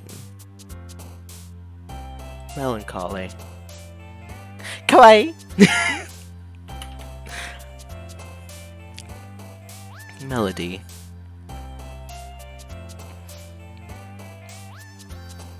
Defeat. Raindrops. Swimsuit. Electricity. Clipping that. We make a camera window with an AI Owen Wilson. Graveyard. Vertigo. Universe. Charm. Just me in a wig doing an Owen Wilson impression. Existence. Vivid. Socks. Boop. Agonizing. Sensation. Tenacious. Starscape. Eternity. Tragedy. Doki Doki! Afterimage? I think I was like 16 for 20 on Yuri words that time. Doki Doki! Another day passes and it's time for the club meeting already. I've gotten a little more comfortable here over the past couple days. Entering the club room, the usual scene greets me. Frid, you okay, bud? Yeah. Hi, Pucas. Yo, Sayori. Looks like you're in a good mood today. I'm still not used to you being in the club, that's all. I see. It's a pretty simple thing to get you in a good mood. But I guess it's always the simple things with you anyway. Speaking of which, I'm kinda hungry. Will you come with me to buy a snack? No thanks. That's not like you at all. I have my reasons. Why don't we take a look at your purse, Sayori? Why that all of a sudden? No reason, really. Just wanted to look at it. Sayori nervously retrieves her coin purse. She fumbles with the latch and gets it open. And she turns it upside down and lets its contents spill onto the desk. Only 2 small coins fall out. I knew it. I can see right through you, Sayori. It's not fair. How'd you even know? Simple. If you had enough money in the first place, you would have brought a snack before coming to the club room. So either you're not hungry and want an excuse to take a walk, or you plan to conveniently forget that you spent all your money so that I would lend you some. And there's one more thing. You're always hungry, so that only leaves one option. I give up. Don't make me feel guilty. If you feel guilty, that means you deserve to feel guilty. Yuri suddenly giggled. Yuri suddenly guilties. I didn't notice she was listening in. Her face isn't in her book as always. I wasn't listening or anything. It was just something in my book. Yuri, tell Pucas to let me borrow some money. Don't get me involved like that, Sayori. Besides, you should only buy what you can responsibly afford. And frankly, after pulling a mischievous little stunt like that, your suffering is fair enough retribution. I didn't mean that. I got too absorbed into my book. I really like when you speak your mind, Yuri. It doesn't happen much, but it's a fun side of you. There's no way you could think that. You were right, though. I did something bad, now I have to accept the revolution. Retribution. That! No, you must accept the revolution. March on, comrade! Still, coming from you, Sayori, I guess there's a little devil inside all of us, isn't there? Don't let her fool you. Sayori knows exactly what she's doing. After all, she told you guys she was bringing me to the club before she even told me. But you wouldn't have come if it weren't for the cupcakes, so I had to trick Natsuki into making them. Come on, give me more credit than that, Sayori. Pwap. Yeah! Out of nowhere, something smacks Sayori in the face and tumbles onto the desk. Ow! What was... A cookie? Sure enough, it's a giant cookie wrapped in plastic. Sayori glances around. Is this a miracle? It's because I paid my restitution. Retribution. Actually, that one almost worked. I was just gonna give it to you, but then I heard you blab about the cupcakes. The urge I get to drink while watching PLOP is animalistic, eyes casting say. I guess this is technically PLOP now. I don't know. I prefer to think that PLOP is Disco Elysium and that series is on hold, and this is unnamed Pucas solo stream, because Disco will come back. I promise I'm going to finish Disco. I promise I'm going to finish Disco. It's just gotten preempted recently. It's totally worth seeing your reaction, though. Natsuki, that's so nice of you. I'm so happy. Sayori hugs the cookie. I was going to say Saturday solo streams, but didn't want to ruin the branding. Fair. Alright, it's Saturday. For some reason, it doesn't feel like Saturday. I'm so happy I don't have to work tomorrow. Jeez, just eat it. Sayori rapidly tears open the wrapper and takes a big bite. So good. Sayori suddenly claps her hands over her mouth. I bit my tongue. You're going through a lot over just one cookie. Natsuki takes a bite of her own cookie. Yours looks really good too, Natsuki. Can I try it? Jeez, beggars can't be choosers. But yours is chocolate. Yeah, why do you think I gave you that one? Fine. Still, I'm really happy you shared this one with me. Sayori gets out of her seat and goes behind Natsuki, then wraps her arms around her. Jeez. I get it. Cookie still in hand, Natsuki reaches up to nudge Sayori off her. Sayori suddenly leans down and takes a bite out of Natsuki's cookie. Hey! Did you seriously just do that? Mouthful, Sayori trots away to safety. Yuri and I laugh as well. Jeez, you're such a kid sometimes. Monica, can you tell Sayori? Natsuki glances around. Monica isn't in the club room. Ugh, where's Monica anyway? Good question. Have any of you heard anything about her being late today? Ooh, but Saturday solo streams would go hard. I mean, I guess. But also it's weekend solo streams, because I don't guarantee that they'll be on Saturdays. Where Teach and I say we can't every week, so it's always Pucas. Not me. Yeah, I haven't either. It's a bit unusual. I hope she's okay. Of course she's okay. She probably just had something to do today. She's pretty popular after all. Huh?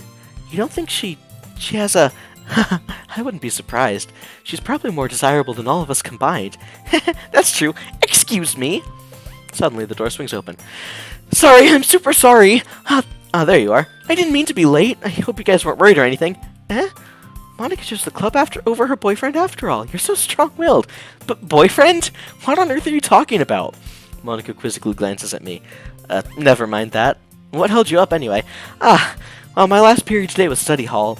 To be honest, I kinda just lost track of time. Looking for a Thanksgiving physical activity for my kids, and one is called Stuff the Turkey. It makes no sense, though. You would have heard the bell ring, at least. I must not have heard it since I was practicing piano. Piano? I wasn't aware you played music as well, Monica.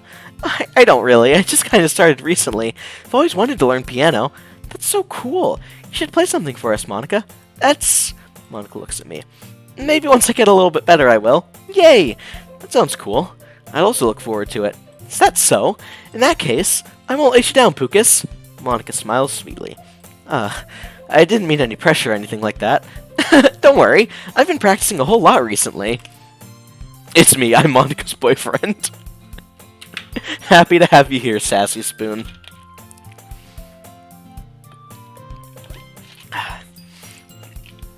And I'd really love the chance to share once I'm ready. I see. In that case, best of luck. Thanks! So I didn't miss anything, did I? Not really. I chose to leave out Sayori's mischievous escapade. I'm sure Natsuki will end up complaining to her anyway. Looks like everyone has already settled down. Sayori somehow already finished her entire cookie. Yuri is back to her book, and Natsuki disappeared into the closet. Natsuki's in the closet? When another member of the club is named Yuri? Hey, Yuri. Huh? I suddenly noticed Yuri's reading a different book from the one we've been reading together. Sorry, I didn't mean to interrupt. No, I was kind of just waiting for you. If that's the case, why don't we go ahead and get started? Yes, let's. Excuse me. Is Yuri on ice? Actually, I have a request. Do you mind if I make some tea first? Not at all. Excuse me. Thanks very much. If there's one thing that can make my reading time here any better, it's a nice cup of tea. Not to mention for yourself as well. Yuri stands up and makes her way to the closet. I follow and watch as she retrieves a small water pitcher from the shelf, the kind with a filter inside. Can you hold this for a second? Sure. Yuri hands me the water pitcher and also fetches an electric kettle. Going to plug this in at the teacher's desk and then we'll go get some water. She walks past me and sets the kettle down on the teacher's desk. I simply watch her movements. To my surprise, the way she moves really contrasts her speaking mannerisms. Especially because of her long legs, Yuri appears elegant and methodical. Okay, may I have the water pitcher? Thanks, I'll be right back. I might as well walk with you. Yeah, why not? Shall we go then? Yeah. Where are you two off to? Yuri was gonna make some tea, so... I suddenly realized how weird it sounds to explain this to Monica. We're just filling the water pitcher. Okay. Sorry, I was just a bit curious. It's kind of a one-person job, isn't it? That's... Monica, please mind your own business for once. Or do you want to tell me there's something wrong with helping involve Pucas in club activities? Ugh. My mouth gapes. Hey, I suppose there's nothing wrong with that. Let's go, Pucas. Yuri quickly exits the room and I follow. Once in the hallway, she suddenly puts her forehead against the wall. I spoke without thinking. How could I say something like that? Yuri, something about the way she said that made me feel so irritated. What's wrong with me? No, Yuri, I think you did the right thing. I wasn't expecting, but it's also not right for Monica to judge people like that. Pucas, how come even when I do something bad, you're being nice to me? 'Cause noticing that nothing you do is as bad as you make it seem in your head. Nobody's perfect. We have emotions and we can't always hide them away. No, you put that shit in a box labeled "for later." But you always amplify things in your head. Your mind turns a light rain shower into a hurricane. No. Wouldn't you hate me for something as terrible as that? Why would I hate you? I can't hate someone for having emotions. What kind of friend would do that? Friend, you say? Yuri lifts her head. Pucas, I really like being friends with you. Thanks, Yuri. I like being friends with you, too. I feel kind of awkward, I don't understand. Hey, Siri. Yuri, I like being friends with you too. But I could search the web for it. Apparently, thanks, Yuri, sounded enough like, hey, Siri, that my phone decided to... YFTJ and I had this exact conversation multiple times. Yo, same!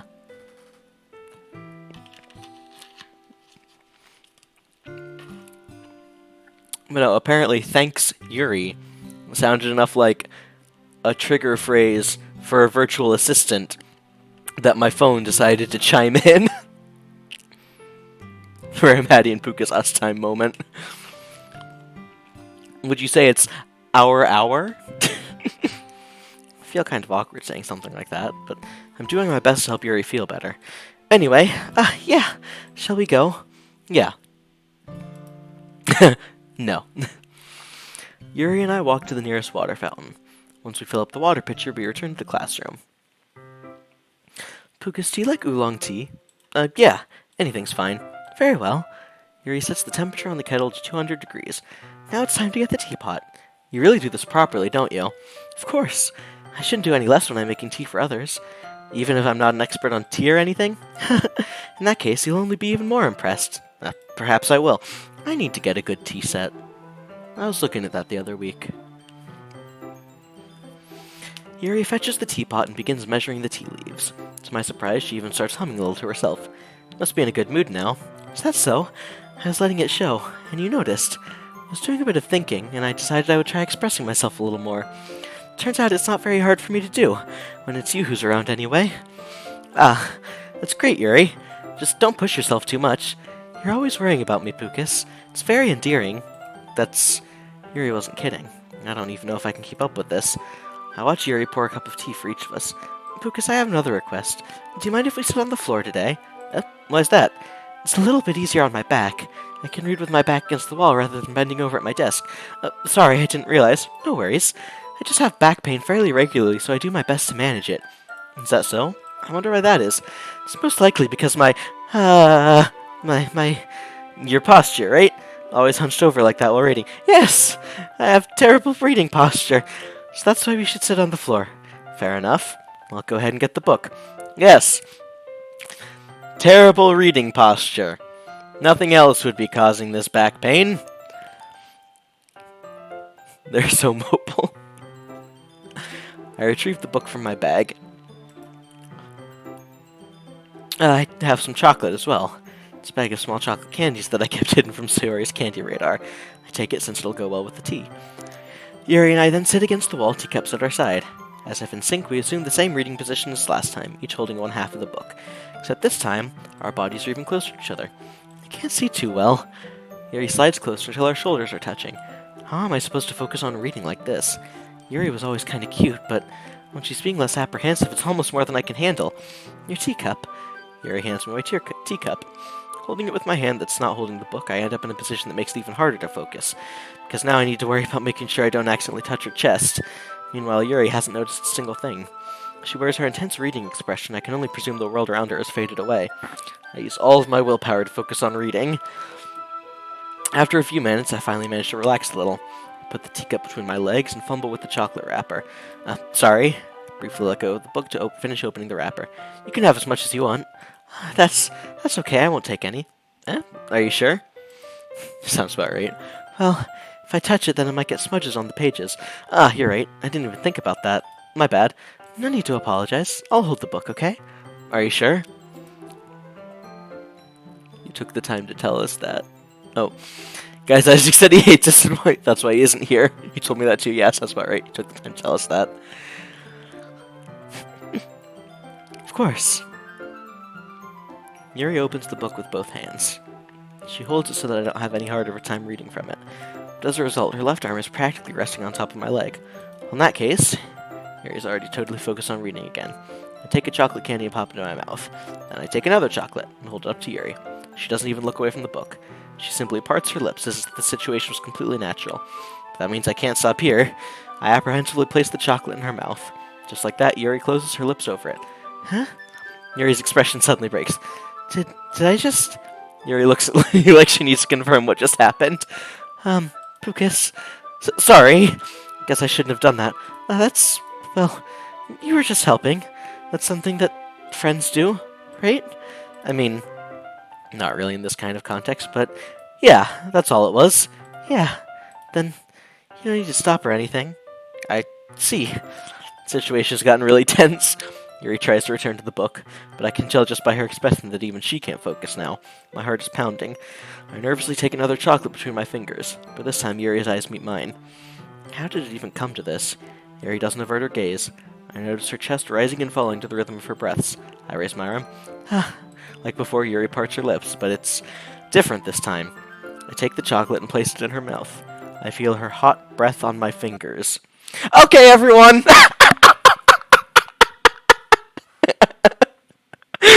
Monica came in with that /NX.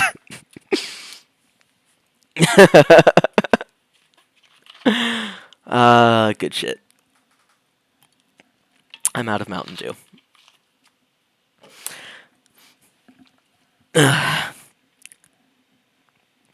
So, no spoilers. No, I shouldn't ask that question because it's going to invite, even if, yeah, it'll probably invite some sort of spoilers on accident. Okay, everyone. Yuri jolts back. It's time to share poems. Pucas, you can help Yuri put the tea stuff away, right? Yeah, of course. Okay, thanks. The spell is abruptly broken. I'll take care of the cups. Yeah. So many clippable moments tonight. Whatever will you do? Yuri picks up the teacups from the floor. I pick up the bag of chocolates. In the end, we hastily clean up without so much as a word between us. I get the feeling this is something neither of us will have the courage to bring up. We don't have to answer, but now I'm curious what the question was. My question was whether I'm getting these scenes with Yuri because I've been getting high Yuri scores on the poems I'm writing, or if that's just the course of the game. Which, I don't know if any spoilers would come from asking that question, but I felt my worry was that if that's just the course of the game, then it might spoil if I have similar scenes with other people later. I don't know. I don't know. I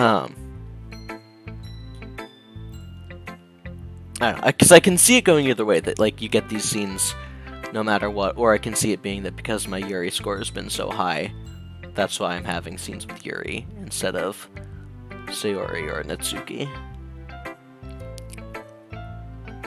Also, I've planned 3 or 4 weeks of November, so I only have one more to do before Thursday. I can revise my unit plan now, try not to weep over it. Nice. You got this, Velvet.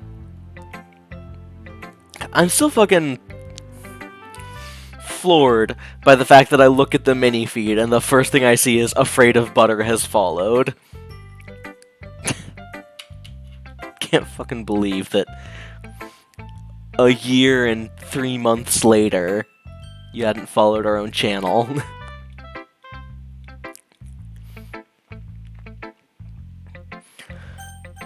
Let's start with Sayori today.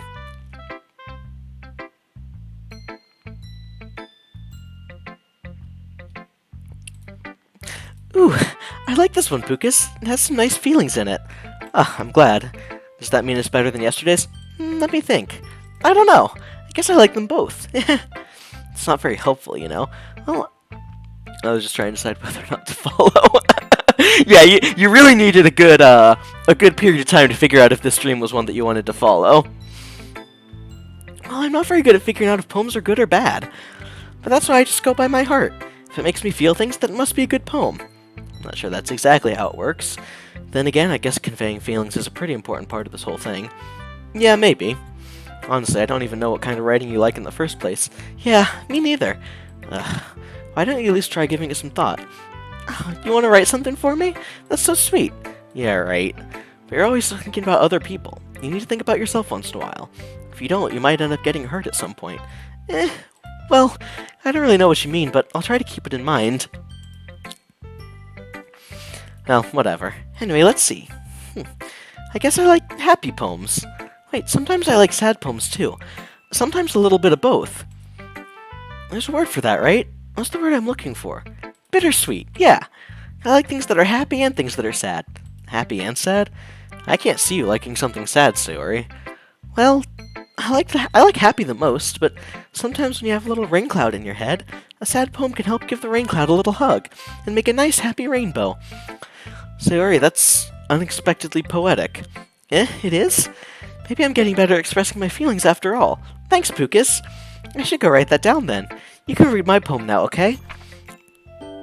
Look, all I'm saying is that warm brownies. Ooh, warm brownies does sound good. What's having plans? I wouldn't know. My plans are all on the... My plans fall into two categories. Playing a role-playing game with people, or being live on this channel. I was about to say something. I've forgotten what it was. Look, I'm not saying anything specific. Chores or driving to see fam and friends. Fair. But I did apparently decide that Sayori gets the Celeste voice, so who knows if that's going to mean anything going forward. Have to be here more often. We'd love to have you, Cho. We have Chrome crashed, and I'm scared that once the clip tabs load, I'm going to have 10 Pucas yelling at me.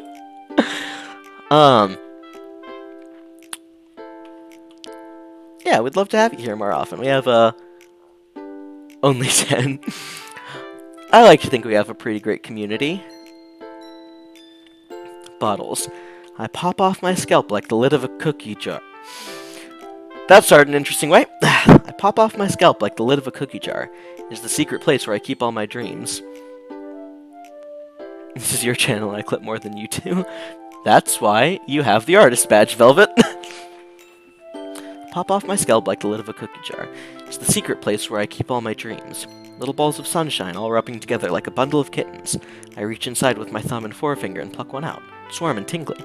But there's no time to waste. I put it in a bottle to keep it safe. I put the bottle on the shelf with all the other bottles. Happy thoughts, happy thoughts, happy thoughts, and bottles all in a row. My collection makes me lots of friends. Each bottle is starlight to make amends. Sometimes my friend feels a certain way. Down comes a bottle to save the day. Night after night, more dreams. Friend after friend, more bottles. Deeper and deeper my fingers go, like exploring a dark cave, discovering the secrets hiding in nooks and crannies. Digging and digging, scraping and scraping. I blow dust off my bottle caps. It doesn't feel like time elapsed. My empty shelf could use some more. My friends look through my locked front door. Finally all done, I open up, and in come my friends. And they come in such a hurry. Do they want my bottles that much? I frantically pull them from the shelf, one after the other, holding them out to each and every friend, each and every bottle. But every time I let one go, it shatters against the tile between my feet. Happy thoughts, happy thoughts, happy thoughts, and shards all over the floor. They're supposed to be for my friends who aren't smiling. They're all shouting, pleading, something. But all I hear is echo, echo, echo, echo inside my head. Bottle caps, did someone? God. How do I get the artist badge? Blood contract. I literally produce the clips that are clipped. Tej. Okay. That kind of produce. Cho, artist. So far we have 2 artist badges. One is for the person who has made assets for the stream. The other is for the person who does the most clips. No.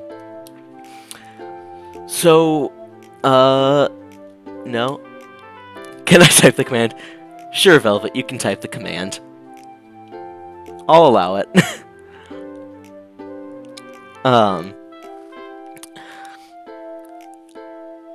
Where was I going? We only have so many artist badges to give out, so, it's a scam, don't click that link. Fridge shush. Yeah,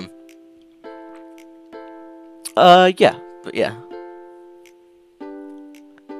I don't really know where I was going with that. The question on how to get an artist badge is, we'll see. It's just kind of been spur of a moment when I give them out. But involving doing something from the channel. Hopefully eventually we'll get VIP badges, and I can give those out. But we'll see.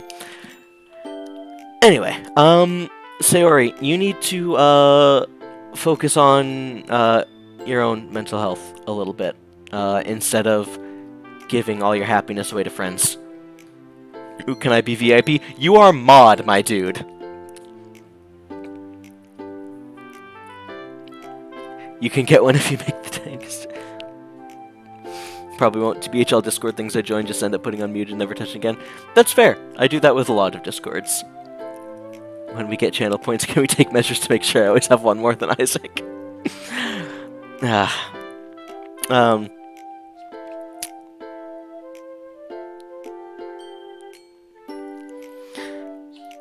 yeah. Girl, you need to, focus on yourself. Holy crap. Sayori, did you really write this? Of course I did. Didn't I tell you yesterday I was gonna write the best poem ever? Yeah, but, I mean, I didn't expect something like this coming from you. Monica taught me a whole lot, and I've been really in touch with my feelings recently. I see that. It's almost kind of creepy. Creepy? Well, not exactly. Maybe because I'm so used to you being cheerful. Well, never mind. I'm thinking too hard about it. Point is, it came out good, so you should be proud of it. Don't talk to people outside Twitch streams. People are scary. Fair. I was so scared TJ was going to say I'm Sayori. No, that's fair, Joe. People are a lot. But yeah, like Teach said, Discord is very friendly. Also, in the Discord, you can find our community 20-hour Spotify playlist. Bro, I don't talk to Pucas outside of this. True, though. The point is, it came out good, so you should be proud of it. Oh, thanks. I feel like I was meant to express myself this way. Even helps me understand my own feelings a little bit better. Writing is like magic. You've gotten pretty passionate about this, huh? Hope you keep it up. Yeah, writing's the best. I'm gonna keep writing until I die. Don't get ahead of yourself. Sayori's always had a habit of getting obsessed with someone before dropping it no more than a week later. Hyperfixation queen. Wonder if this is one of those times. But seeing the passion in her eyes makes it hard for me to be pessimistic. If it makes you feel any better as any comfort, this Discord server has legitimately healed my trauma with Discord. Oh, that's nice, Velvet. I am happy with any amount of good that can come from this community. Who should I show my poems next? I think we're gonna go opposite order that we did yesterday. And probably, call it a stream after this day. I liked your last one better. Really? Well, yeah, I can tell you a bit more daring with this one, but you're really not good enough for that yet. It fell flat. Maybe true, but I just wanted to try something different. Still figuring this all out. I mean, I always like poems that aren't trying too hard. I hate when people try to sound fancy or add more meaning just by using annoying and complicated language. Just make it simple, cute, and to the point. Yuri's head over heels for all this cryptic nonsense, but I see right through this BS. Making a reader look so hard for all this deep meaning is just an excuse to have no meaning at all. Guess that's one way to look at it. Well, everyone has their own opinion, but my opinion is the best opinion. I'm sure you figured that out already. Anyway, here's my poem. Maybe you'll learn something. Amy likes spiders. Because I will get all mushy with you guys IRL sometime in the semi-near future, but just know I have a very special place in your heart for all. I feel lucky. Oh. My only safe space is under 50 blankets. Fair! And if you want to see me getting all mushy over a stream, you can find on YouTube, I have finally uploaded the last episode of the Tyrion Cuthbert series. And I have a very self-indulgent, like, 20 minutes at the end of it. Also, you can watch the full Tyrion Cuthbert series now, which I so highly recommend to anyone who hasn't watched it, who wasn't able to catch it live or hasn't caught up yet. Now that is nice a gasp thing to say. But yeah, no, words. Tyrion Cuthbert was the game that got me into the visual I've played a visual novel before, but it was the game that got me into streaming visual novels. If it wasn't for Tyrion Cuthbert, I wouldn't be streaming Doki Doki right now.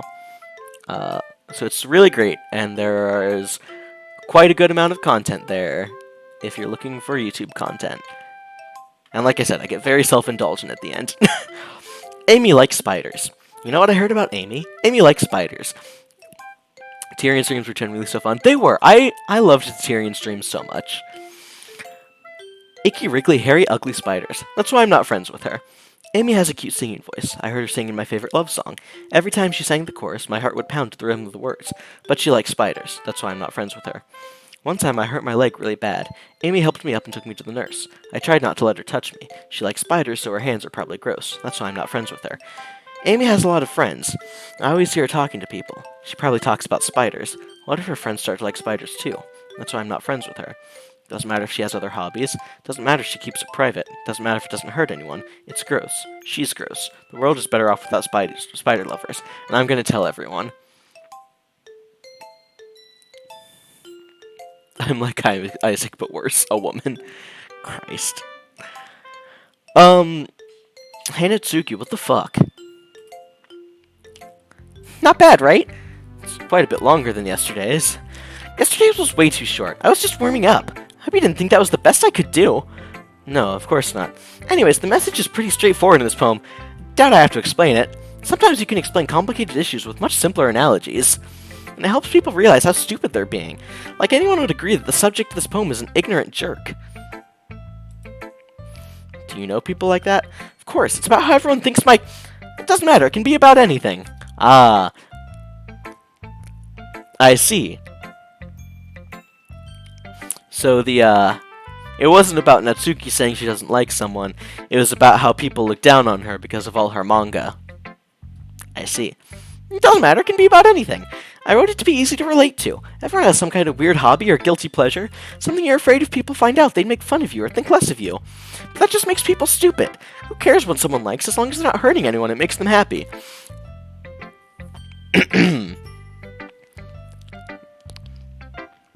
At my former roommate, who has said that his least favorite thing about me is that I enjoy wrestling.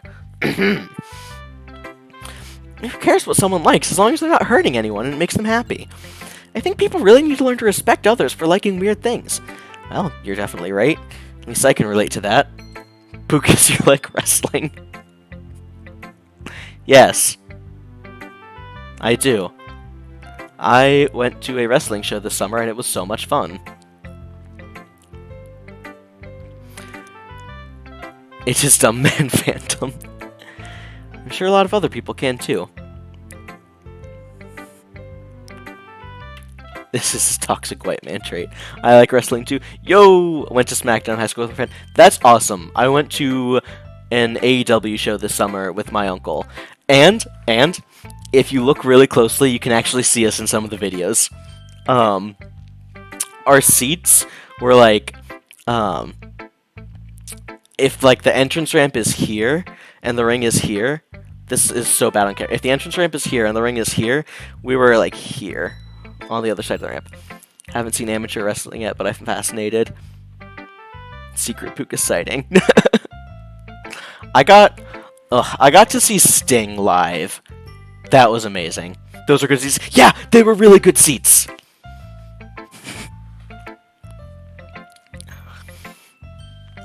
I'm sure a lot of other people can too. Bro waved his hands in empty space. It's what I do best, after all. I don't like writing unless there's a good message to take away from it. Like, conveying emotions is important, but I want to make people think, not just feel. Remember that. I'm gonna write a good one for tomorrow too, so look forward to it. Why is this the most we've bonded over something? Hey, I think we were both... Me and my dad coded. I think we were both in agreement over how great the Tyrion streams were. But, yeah. Hi again, Pucas. How's the writing going? Alright, I guess. I'll take that. As long as it's not going bad, I'm happy that you're applying yourself. Maybe soon you'll come up with a masterpiece. I wouldn't count on that. You never know. Want to share what you wrote for today? Sure, here you go. Give my poem to Monica. Alright, this one's good. I say something I shouldn't. Pucas talks to me a tone that makes me cry a little. Oh, we do have an oddly father-daughter dynamic. Never saw any wrestling, but me and a friend were wrestling over Pepsi not too long ago, if that counts. Good product placement definitely counts. This one's good. It feels like you're not only getting more comfortable with your style, but the imagery is better than the last one I read. Just wondering, but have you been finding inspiration in Yuri's writing style? What? No. I guess so.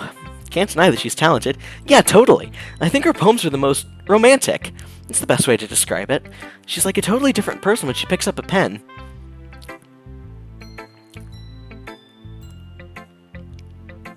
Can't believe a soda product placement got on the stream, but it's not for us.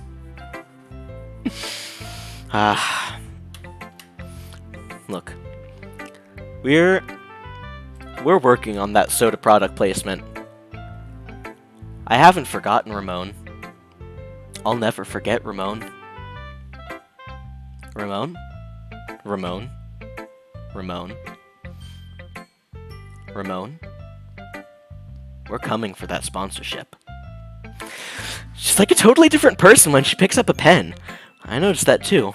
And when she's talking about literature, it's like a light turns on inside her. Sadly, it's hard to get much personal conversation out of her. Trust me, I've tried. Who knows what goes on in that head of hers? This is only for me and Pucas. Hope you don't mean that in a bad way. No, of course not. I wish she didn't keep to herself so much. But still, defending her like that.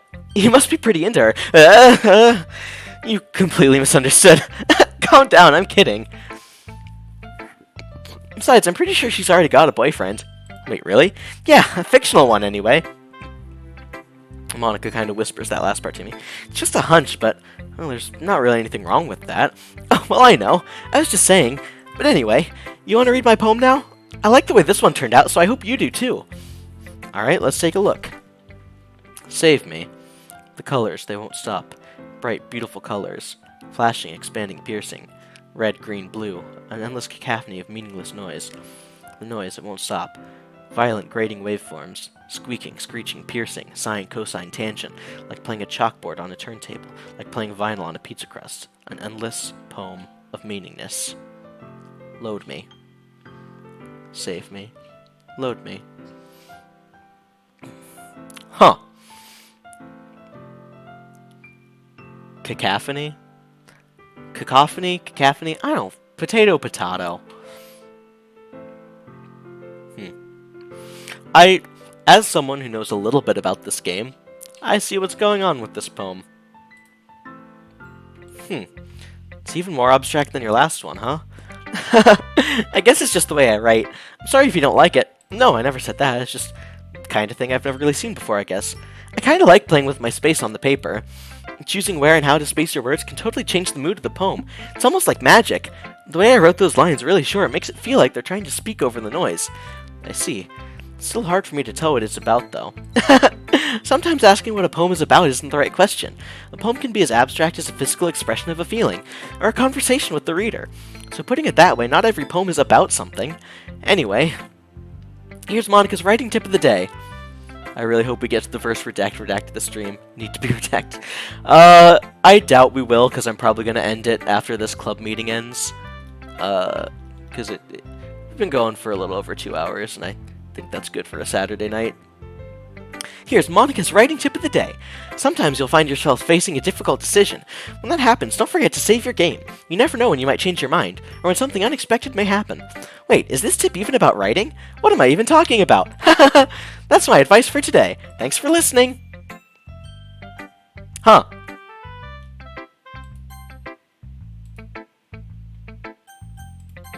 Huh. So sad time flies. Time really does fly.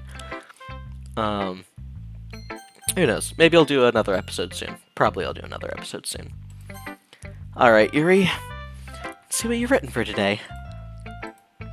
Yuri stares at the poem with a surprised expression on her face. Do you like it? We need new camera frames. That was totally normal. Right after this one, stream ends, then he starts another. Yeah, look, I'm not keeping this to 2 hours because I want to go to bed or do anything else tonight. I'm keeping this under 2 hours because I do not want to edit and upload another 4-hour video. Pucas, this one might even be better than yesterday's. How did you even pick up on this so quickly? Just yesterday I was telling you the kind of techniques worth practicing. Maybe that's why. You did a good job explaining. Note that I start streaming Spore. No balls you won't. I really wanted to try giving it more imagery. Yuri visibly swallows. Even her hands appear sweaty. I'm not used to this. Used to what? I don't know. It's fine, take your time. True. Ah, that's what you were trying to say, Frid.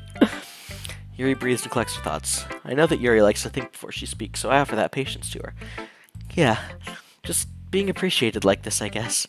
Probably sounds really stupid, but seeing someone motivated by my writing, it just makes me really happy. Are you saying you've never shared your writing before? Yuri nods. Really? I don't believe it. I really only write for myself. And besides, people would just laugh at me. Do you really think that? Again, Yuri nods. Huh. Even your close friends? Yuri doesn't respond to that. I wonder why. Anyway, do you want to share the poem you wrote today? Yeah, I do. If it's with you. The Raccoon. How the fuck does Twitch work? The Raccoon. It happened in the dead of night while I was slicing bread for a guilty snack. My attention was caught by the scuttering of a raccoon outside my window.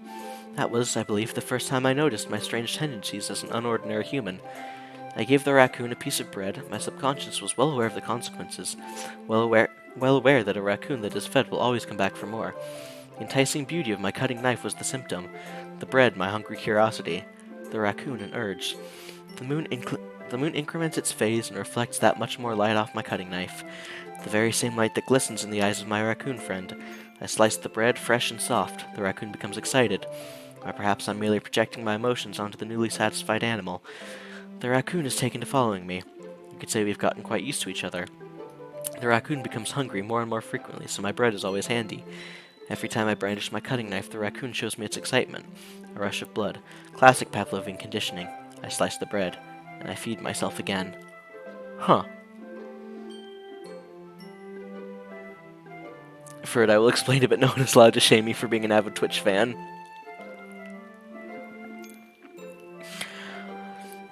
Velvet, I stream 3 to 4 times a week. I don't think I could shame you for being an avid Twitch fan.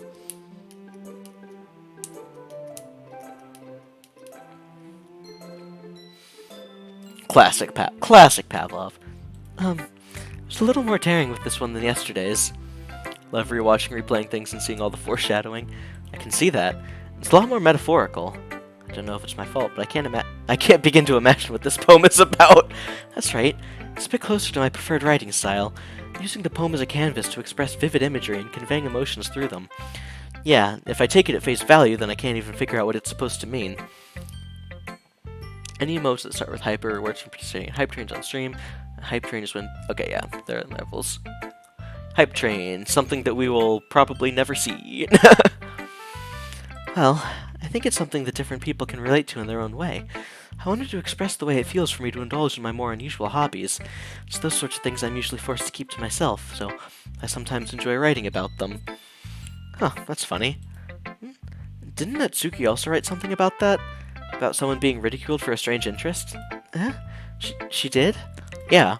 She was talking about how it doesn't matter what you're into as long as you're not hurting anybody. She's right. I mean, does she really feel that way? Yeah. It sounds like you two have that in common. That's interesting. Don't worry, Pucas, I'll get drunk and start donating bits from a frat house some night. That's interesting. To me, she seemed like the kind of person who would make fun of my hobbies. But I suppose that's my fault for judging, isn't it? Please don't tell her I said that. Don't worry, I have no reason to. Okay. Well, thank you for sharing it with me. After all, if I hadn't learned to embrace my own weirdness, I would probably hate myself. I might be ranting a little bit now, but I'm glad that you're a good listener. You're good at a lot of things. Writing, listening. There really aren't many people like you, Pucas. That's exaggerating a little bit. It's just how I feel. Never thought I would feel so comfortable sharing my writing. But now I almost feel like I look forward to it. It's just a really nice feeling. And you're to thank for that. It's nothing, really. Yuri smiles sincerely at me. Sims 4 stream tonight. Confirmed by Pucas. What? When did I confirm what? When did I confirm what? I'm scared. Yuri smiles sincerely at me. For just a moment, her timidness seems to disappear. Yo, it's Isaac. You said that an hour ago, Pucas. No gaslighting. I can clip you saying Sims 4 stream tonight and only that. Okay, everyone. We're all done reading each other's poems, right? I have something extra planned today, so if everyone could come sit at the front of the room. Is this about the festival? Well, sort of. Do we really have to do something for the festival? Who taught you that word, Pucas? An old friend. It's not like we can put together anything good in just a few days. We'll just end up embarrassing ourselves instead of getting any new members. It's a concern of mine as well. I don't really do well with last-minute preparations. Don't worry so much. We're gonna keep it simple, okay? We won't need much more than a few decorations. Sayori's been working on posters, and I've designed some pamphlets we can give out during the event. Matt. Indeed. Matt. Okay, that's great and all, but that doesn't tell us what we're actually doing. But that doesn't tell us what we're actually going to be doing for the event. Sorry, I thought you heard about it already. We're going to be performing. Performing? Monica? Yeah, we're going to be having a poetry performance. Each of us are going to choose a poem to recite during the event. But the cool part is we're also going to let anyone else come up and recite poems too. Can I ban the word Matt in this chat? Oh, whoops. Sayori's putting it all on the posters in case anyone wants to prepare ahead of time. Sayori, who's been coloring a poster, holds it up for us to see. Are you kidding me, Monica? You didn't already start putting those posters up, did you? Well, I did. Do you really think it's that bad of an idea? Well, no, it's not a bad idea, but I didn't sign up for this, you know. There's no way I'm going to be performing in front of a group of people like that. I agree with Natsuki. I could never in my life do something like that. Imagining it, Yuri shakes her head in fear. Guys, no, Sayori, I understand where they're coming from. Remember that Natsuki and Yuri have never shared their poems with anyone until just a couple days ago. It's a lot to ask for them to recite their poems out loud to a whole room full of people. I guess I kind of overlooked that, so I'm sorry. But I still think we should give it our best. We're the only ones responsible for the fate of this club. If we start the event and each put on a good performance, then it'll inspire others to do the same. And the more people who perform, the better we'll be able to show everyone what literature's all about. Yeah, it's about expressing your feelings, being intimate with yourself, finding new horizons, and having fun. That's right, and it's those reasons that we're all in this club today. Don't you want to share that with others? To inspire them to find the same feeling that brought you here in the first place? After next time at the magic pen. It's been done. Open a tab. The Pucases. I know you do. I know we all do. And if all it takes is standing in front of the room for 2 minutes and reciting a poem, then I know you can do it. Natsuki and Yuri remain silent. Sayori looks worried. Are you abusing your power? Matt.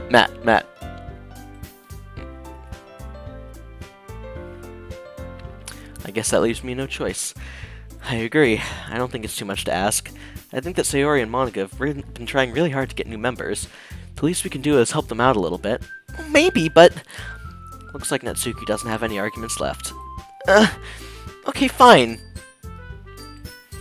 I guess I'll just have to get it over with. Alright. Phew. Thanks, Natsuki. What about you, Yuri? Yuri dejectedly glances around at everyone else's expectant faces. Okay, but the other two band terms go hard AF. I don't even remember what the other two band terms are. Yuri glances dejectedly around at everyone's expectant faces. Guess I don't really have a choice. That's everyone! You're the best, Yuri! This club is seriously going to be the death of me. Oh gosh, you'll be fine, Yuri. But anyway, let's move on to the main event. I want each of you to choose a poem of yours. We're going to practice reciting them in front of each other. No way! Monica, this is too sudden. Well, if you can't recite your poem in front of the club, how do you expect to do it in front of strangers? Oh no. Didn't y'all ban me from saying something since it was gay boys or something like that? Oh yeah, that was me. It was something about gay boys. Don't worry, I'll start off to help everyone feel a little more comfortable. Can I go next? Of course! Now let's see. Monica flips through her notebook to the specific poem she has in mind for herself. She stands behind the podium. Oh god.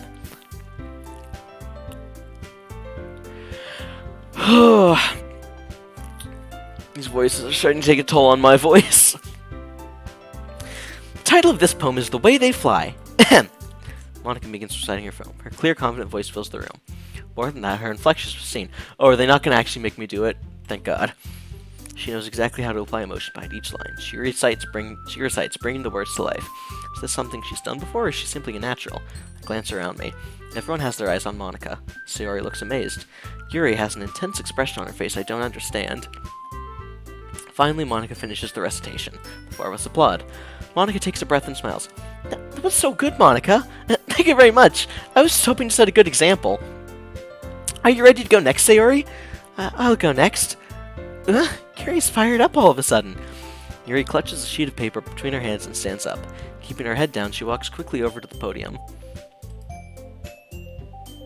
The church remains in the shadows. The church has no place here, Teach.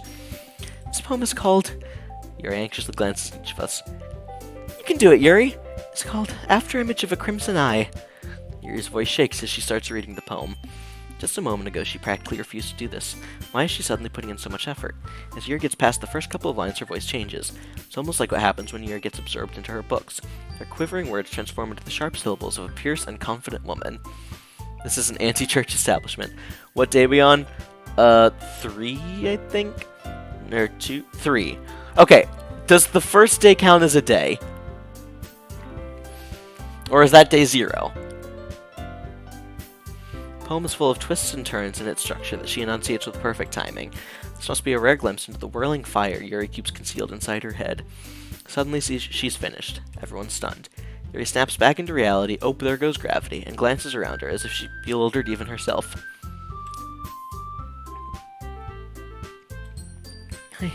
It's up to me to save the situation. I'm the first to start applauding. Everyone joins me afterward, and we give Yuri the recognition she deserves. It's not that we didn't want to applaud for her, but we were caught so off guard that we must have forgotten. As we applaud, Yuri holds the poem to her chest and rushes back in her seat. Yuri, that was really good! Thank you for sharing! Looks like Yuri's down for the count. Okay, I guess I'm next then. Ugh. Need some water. So Yuri hops out of her chair and cheerfully walks to the podium. The digital gaze. It's us. The digital gaze. This one's called My Meadow. Sorry, I giggled. Sayori. It's a lot harder than I thought. How'd you guys do it so easily? Try not to think of it like you're reciting to other people. Imagine you're reciting it to yourself in front of a mirror or in your own head. It's your poem, so it'll come out the best that way. I see. Okay, then. Sayori begins her poem. Somehow it feels like her soft voice was made as a perfect match. The poem isn't aimlessly cheery like Sayori is. We got gaze for days! Gaze for days! Oh, damn it, you can't see the flag very well. I think it's still technically Ace Week. Gaze for days! The poem isn't aimlessly cheery like Sayori. I'm only gay on Tuesday, though. Hey, you can be gay during D-Boss. The poem isn't aimlessly cheery like Sayori is. It's serene and bittersweet. If I were to read this on paper, I probably wouldn't think much of it, but hearing it come from Sayori's voice almost gives it a whole new meaning. Maybe this is what Sayori meant when she said she likes my poems. Understandable in this economy. It's like I get to reach more deeply into someone I thought I knew through and through. Sayori finishes and we applaud. We did it! Good job, Sayori. Even Pucas liked it. I guess that's a good sign. What does that even mean? It came out nicely, Sayori. The atmosphere of the poem fits you really nicely, but it might be that other poems wouldn't work quite as well with that kind of delivery. I don't really understand. I'm in a gay drought, but it's still there, which is incredibly funny when we look at where I am a year ago. In other words, I've seen poems of yours where that sort of gentle delivery wouldn't work as well. They might need a little more force behind them, depending on what you're reading. Make sure to tune in on Tuesday for a special stream, by the way. Yep, we have plans for Tuesday. And that wasn't in a sarcastic way. That wasn't being like, yeah, we have plans for Tuesday. We have at least the beginnings of plans on Tuesday. Oh, I know what you mean. Well, I've been practicing that kind of thing. It's just embarrassing to do it in front of everyone. The next time, I'm going to make you pick a poem that challenges you a little more. We don't have much time before the festival, you know? Okay, now who's next? Natsuki? Don't make me go before Pucas. It's not like I can compare to you guys anyway. Might as well let Pucas lower everyone's standards a little before I have to do it. But do we still have plans on Tuesday, Pucas?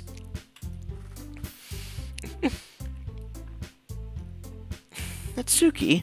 It's fine. I might as well get it over with. But it's not like I have much of a selection of what to read. I'll just have to go with what I wrote for today. Stand up and step up in front of the podium. Everyone has their eyes on me, making me feel terribly awkward.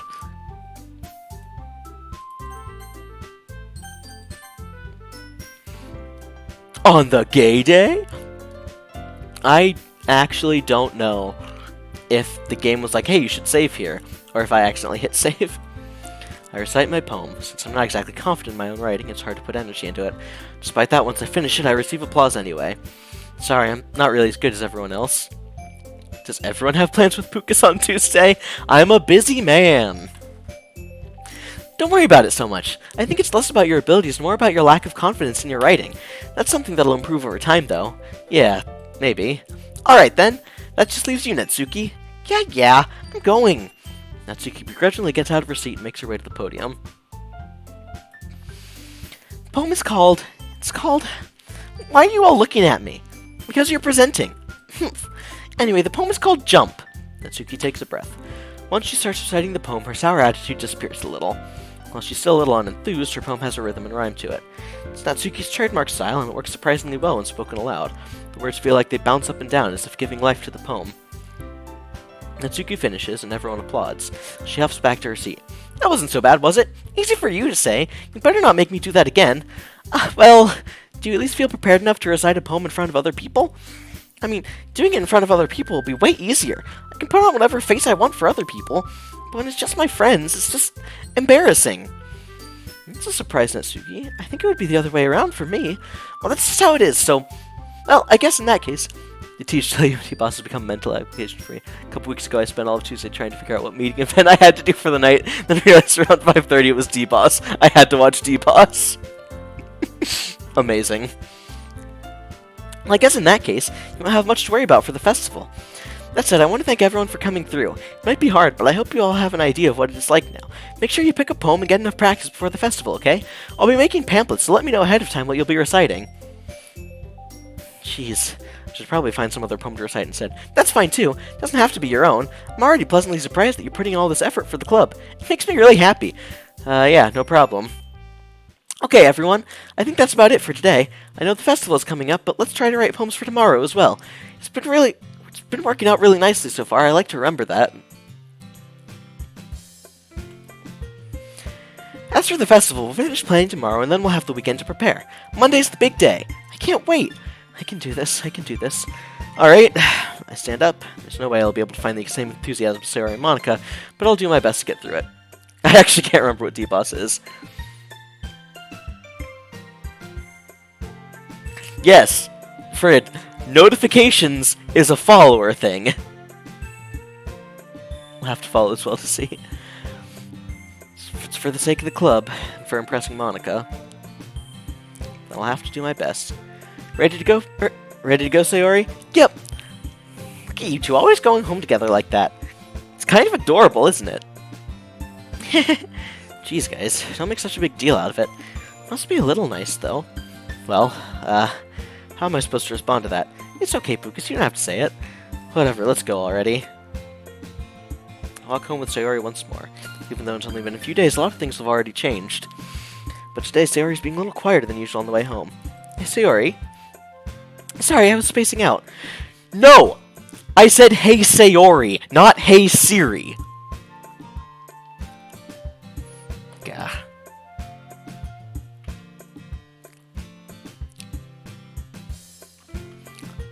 No wonder.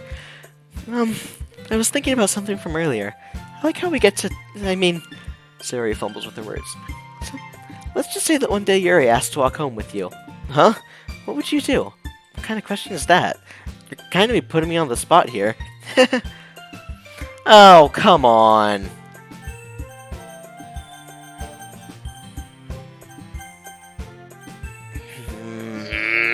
I would. Walking home with Yuri, huh? I just thought of that make me... I'm gonna get noticed when Pucas the Frid go live. Probably. Why does the thought of that make my heart pound? I mean, given how hard it is for her to socialize, I'd feel awful turning her down, so... Isn't she so beautiful and smart? That has nothing to do with what I just said. You admitted it! Jeez. There's not even any point in speculating something that's never gonna happen. Well, maybe. But I just like to think about it. It's not long before you won't need me anymore, you know? Need you? Sayori, I can't figure out how you're seeing things in your head right now. Sorry, everyone's different. Nobody in the club is a replacement for you. If you say so. Conversation trails off and I'm left feeling awkward. Who is Puka simping for at the end of the stream? You just got your answer, Frid. But it was kind of her fault for trapping me with such a weird question. I can't just lie to her. If there's something that makes her happy, I would hate to take that away from her. So I said there's no point in speculating. And again, the festival's only a few days away. Fred, when he has to acknowledge the stream he streams on. Who knows what will happen in that time.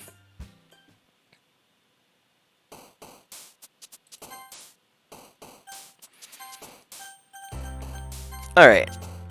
I think that's where we're going to call it for tonight.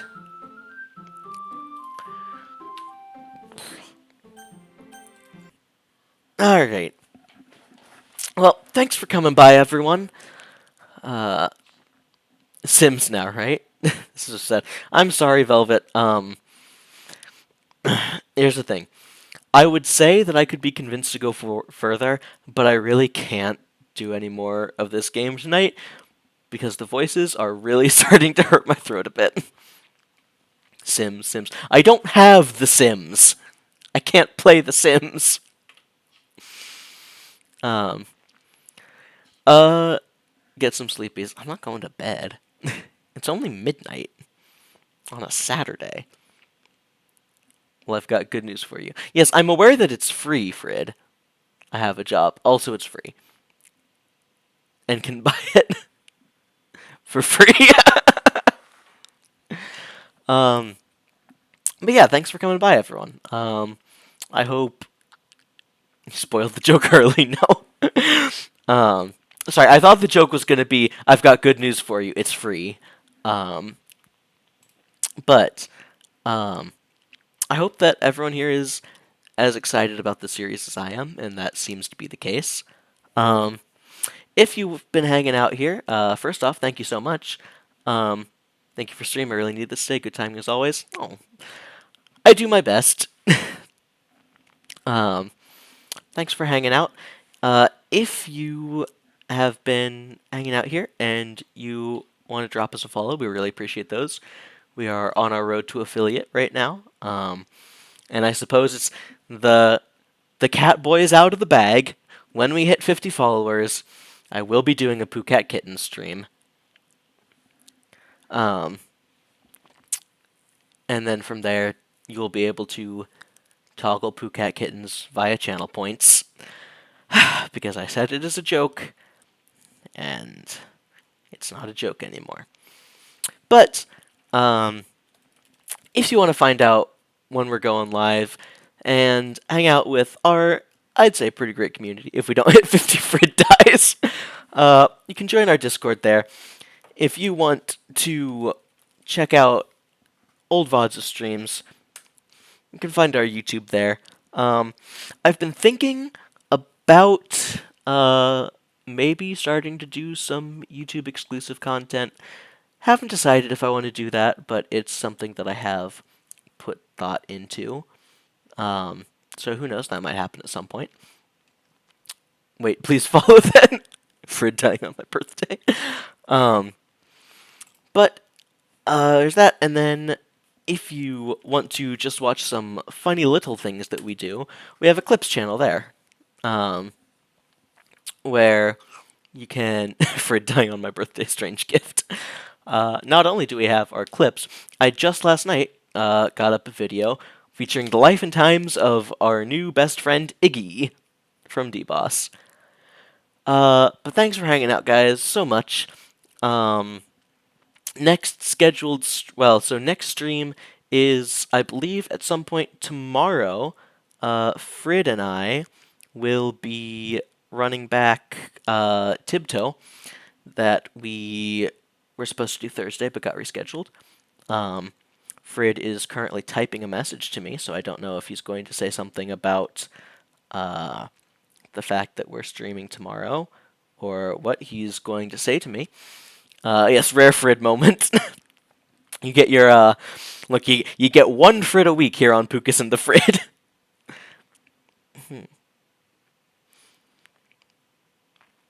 Uh, oh, yeah, no, I'm good. All right. But yes, we'll be doing Wizard with a Gun tomorrow. Probably. I think. I think that's the plan. Hopefully, plans have no more, no less. Uh, maybe I shouldn't have said that. I don't know if plans are going to change. But thanks so much for hanging out tonight. We've got um, probably Tibdo tomorrow, and we've got D-Boss on Tuesday. Just thanks for hanging by, everyone. Thanks for hanging by. I am so good at outros. I've been doing this for over a year. Thanks for coming by, everyone, and I will